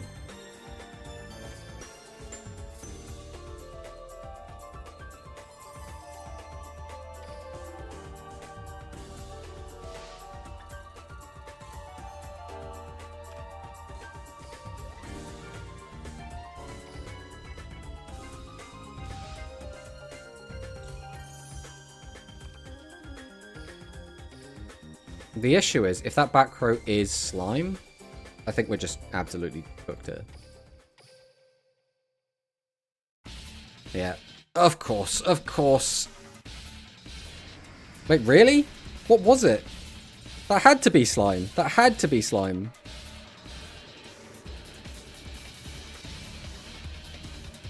I think this is goodbye. Quite close, though. I loved you all. Gamba draw with Drago. I think we had to go for the Gamba draw. Because, like, otherwise we just have nothing, right? Is that Hikari from Hikari server? Ain't no way. That was the Hikari. The Hikari. Blue Dragon incoming. Wait, you're thinking too much to have the Blue Dragon? Now, if we had Blue Dragon, we would have slammed it. We were staring at a hand of, like, 7, like, normal summons. Like, this does nothing. So, like, we were absolutely cooked if we did not find exactly that off the top. The hand was clogged, so I mean... The problem was, we had so few life points that if we had left the monster in defense, we just died to a Piercing Samurai. If we just left both the monsters on the board, we died to a Harvey play plus, like Harvey plus Siesta Terrero, which would be quite easy to do. We'd lose to, like, a double Tribute Summon play. Like, we died to so much.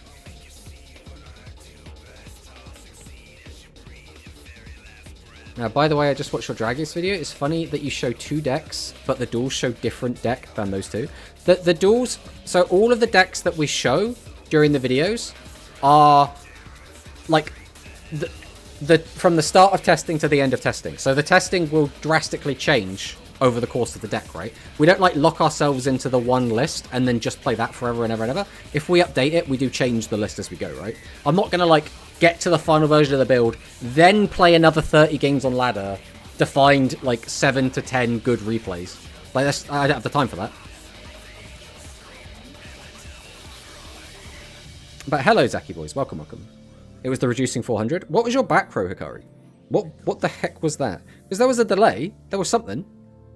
This is why we have to play 6 high levels, because of the recycling. Hard to see bosses. It's just, it's a weird one, right? Because we didn't recycle our bosses. We just didn't draw them, right? I'm now trying to, like, I'm second guessing myself. Did I recycle them? I don't... Maybe. It was the backhoe for reducing by 400. Oh, the ruler's battle slash. Feeling the deck, how is it to you? I think high-tech dragons feels... Hey, we got a skill. High-tech dragons feels... Alright. I think it feels, because we have the skill to basically give us a free plus, a free access to your boss monster, and we have the flip and flap dragon, which are guaranteed online because, again, we can send one to the graveyard. It feels smoother to play than the Dragon Fusion deck. It actually does feel quite nice. There are some very glaring, obvious weaknesses. But, like, the actual play style of the deck and how it feels to play, actually quite nice. This is rigged. I request another game one day. I mean, I'm pretty sure you usually beat me, Hikari. I'm pretty sure you usually do. High-tech is player preference. It's either your kind of deck or not. Yeah, I think it feels good. It does feel good. You might not fight Tomato, but if you join Rush Rivals, you can compete against up to 7 different people. Not paid for this. That's right. I'll PayPal you what I owe you, Parker. Don't you worry. I joined already. Speaking of, let's go and take another quick gander. So we have actually got another person has signed up since. So again, anyone that is interested in what Rush Rivals is, there it is. There's some information for you. We've actually had more engagement with it than I was thinking. There has been more interest than I was expecting to get. I didn't summon my great ace monster. I mean, speaking of, we can just take a look at the list right now, can't we? There he is. Oh, only 1 piercing. I guess it's hard to fit. I'm also not super fond of triple Swift Gaia. What is this deck? What is the objective? 1 copy of Witness, so we're not going to be getting the free boss every turn. We're playing Hammer Crush. I changed it for more Samurai and 2 Gaia. Now it's better trust. I just don't... I'm trying to, like, work out what the strategy is. Like, this is obviously a good combo. This is just a good card in general. But, like, how do we beat defense monsters other than, like, we can attack over them and we have this to get a little bit of piercing? I'm not really sure if Hero of the East is doing much in here other than just being 1500. I only have 1 Witness. Oh. Right. Okay, that's fair enough. Because I would almost want to say use the Buster Blader skill or use Legend Draw to guarantee you get Buster and then go 3 Witness. But if you haven't got 3 Witness... You are poor. Paco, we don't just say that. But what we can do now, actually, I'll do this on stream, is we can go... Thank you, Sam, for my SR. I get it. You is there. We can do something that we haven't been able to do, because we didn't play much ranked last season.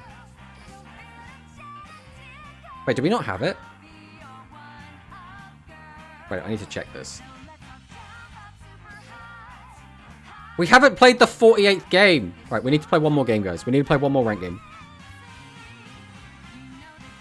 Italians are poor. Jesus, Manicus. Bro is just really trying to get cancelled. Well, you can get a second, either the next SR Dream Trinket.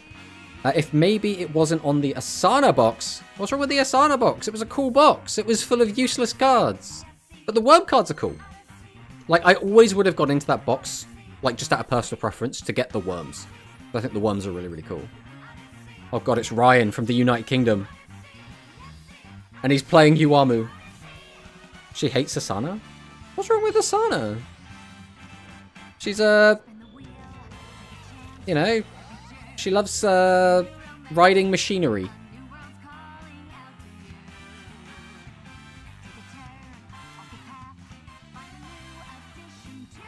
I like worm. Yeah, worms are cool.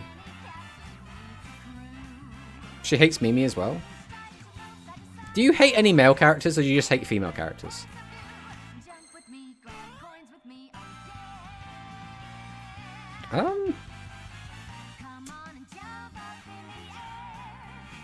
I mean, this is an awkward hand.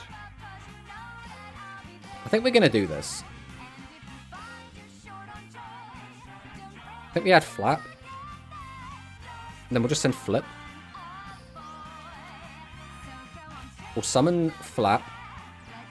Do we want a shotgun Dragon's Inferno? I mean, probably, because he's probably got a Dragon's Inferno back there. So I feel like if we hit something... Yeah, because if he just flips over Dragon's Inferno, like, I feel like he gets the better trade there.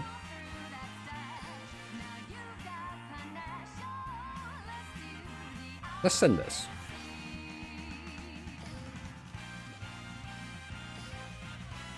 We'll grab this back. I mean, do I just keep this? I'm kind of tempted to.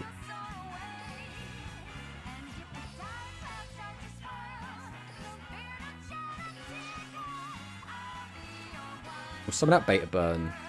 Activate Beta Burn. We'll use Red Boot. I think we're just going to put this back in. Because I want to draw into it, right? Okay, looks like we hit the... Okay, so he's got Fortitude. That's what we've learned now. He's got Dragon's Fortitude as one of the two back row.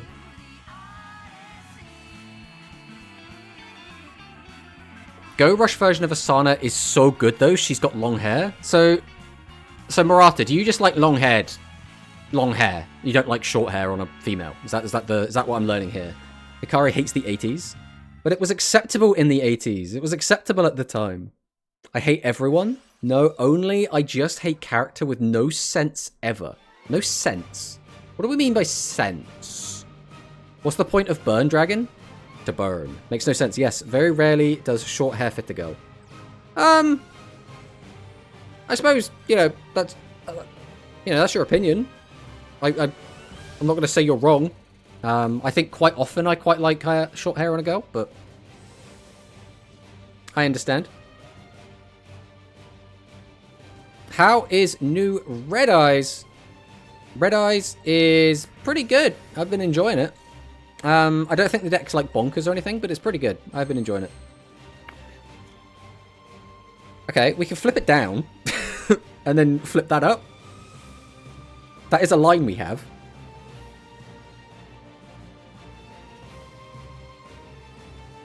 It's really funny as well.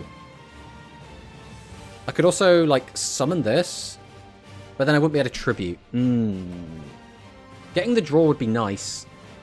I could also use the search to get out a boss.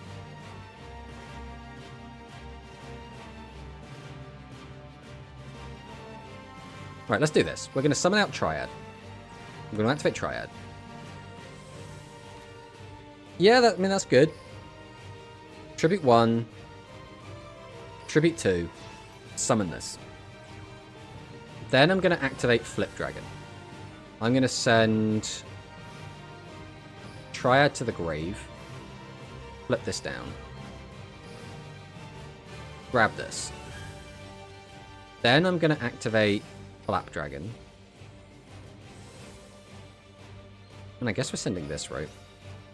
Let's flip this up. Zero attack is very funny. I mean, the plan was to just... I mean, I guess it still is.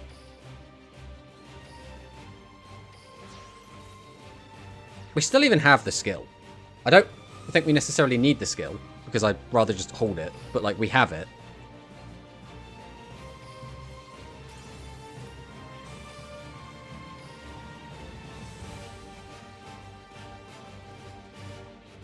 But this plays around Dragon's Fortitude that we know he has. Can't do anything about that, though. So he's going to pop my back row, which is a little bit sad. He's got Flip and Flap, and he's got the Blue Fang. Ultimately, I don't think it matters too much. So now it's like, does he want to reduce our attack? I mean, he could just put that back in the deck if he wants. Looks like he's still going to hold it. So he's down to 1,000. So he pops our back row. Flips our guy face down. I mean, has he got the flip? He's got one of them in the graveyard already. So he could summon out Flap, but he can't use Flap because we don't have a face down right now. So he'd have to summon out Flip, use Flip's effect, discarding Flap, then bring back the Flap. Restoration Bros, it's Geoffio's son. I mean, whoever makes no sense to me, of course. Ah, I see, I see. LeBron levels of bald. What are we talking about now? Why is LeBron involved? So true. If you hate the characters because you don't understand them. I heard Acceleration Gate is bold. I haven't heard that. Is that true? I mean, you have said it, Murata. So like, there's at least got to be some credibility there. I'm pretty sure that's how, you know, news outlets work at the very least. You mean Asana or Osaka is there? Bold is economically sound, saves money. I mean, you're not wrong, right? You don't need to buy any kind of hair product. Restoration Bros. It's Geoffio's son. I beated a Dragius. See, my deck is amazing. Right, just get the 15 streak. Easy peasy, right? Serena and I just like LeBron memes. I see. Right, we always knew that was getting popped. Sets 2. I mean, the card in hand is the Bluetooth that we haven't seen yet. Yeah, the card in hand is Bluetooth. What was that then? He had Flip and Flap, which he's already used.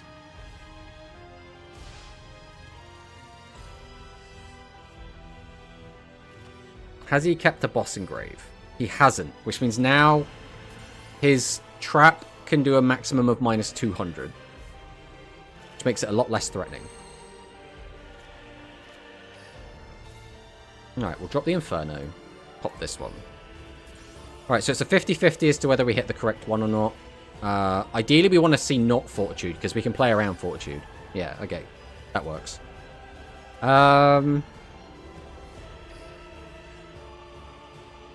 We use that to reduce. He hasn't got like anything to protect anyway, so I don't think it matters. So I guess we'll use the skill.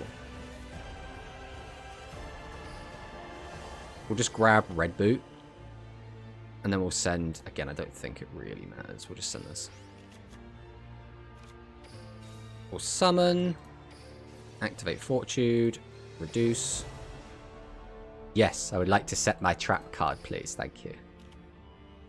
Oh, actually, this is a little bit awkward. Because I don't think we're going to be able to kill. Because I don't think we have enough dragons in graveyard. Actually, we should do. Our graveyard's like so full of stuff. Now we just use this. We just send 7. It shouldn't matter which ones. And then that back row should be Fortitude. 2, 3, 4, 5, 6, 7. There we go. Finally. Go get him, champ. Woo! Thank you, Negate Attack, or thank you, North America. Which one? It's a very important distinction between those. Every site says episode 138 of Go Rush should be available by now, but it's not there yet. So episode 138 is available some places. It's not available everywhere.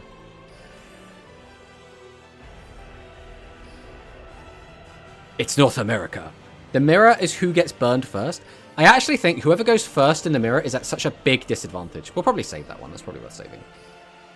But more importantly, I got my second SR ticket. And because I didn't play much ranked last week, or last month, it meant I didn't have them from last time. So now I can do this.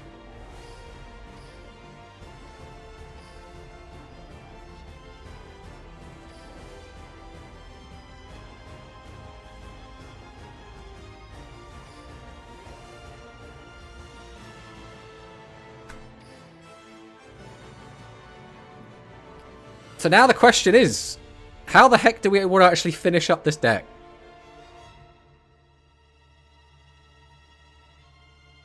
This is my current insect list, but I'm not sure how we want to, like, finish it up. I kind of want Slime still. I think Slime's still going to be really good. I don't think Quantum or Grand Tournament being posted for Rush because I'm not on DLM for Red Boot. Yeah, not yet. They usually don't go... I mean, Quantums usually go up a little bit earlier. But was it Quantums you topped in? It was not Quantums, right? Didn't you top in the other two?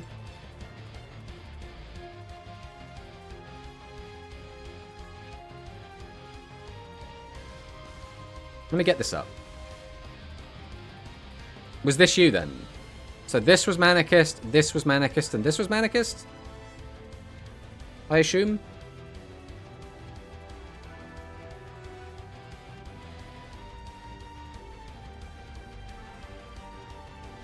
Or did you not top in the other one? I didn't pay attention to who actually topped. I don't know what to take out for this, you know. I've already played two, I see. The third one was Xeno. Ah, I see. I don't know if this deck's going to be any good, but I kind of want to try it outright. I mean, either way, we'll save this for now. Because that is almost 30 minutes over our usual end time. So we had an interesting stream today. We got all the replays we needed. We're going to be obviously making a video about that at some point, which is going to be a good time. We did play a ton of this deck. I think we've kind of learned how to play it. I think there's still like some optimization that could be done. I think maybe we could spice the list up a little bit, but I think this list, or this version of the list, is definitely fine. Absolutely, completely playable. We will be back again on Thursday, where I will probably be playing insects. I think we'll probably be doing insects on Thursday. I would be surprised if we weren't doing insects on Thursday. That is probably going to be the plan. But the only other thing I could say is, if you're interested in Rush Rivals, make sure you sign up for Rush Rivals. It's got to be a good time. It's got to be some fun. Have you got some ideas watching you play to make mine slightly better? Well, that's good. That's good, because if nothing else, I could be... a way for you to improve the deck, which is always a good thing. But thank you guys so much for watching, and I'll see you next time. Goodbye.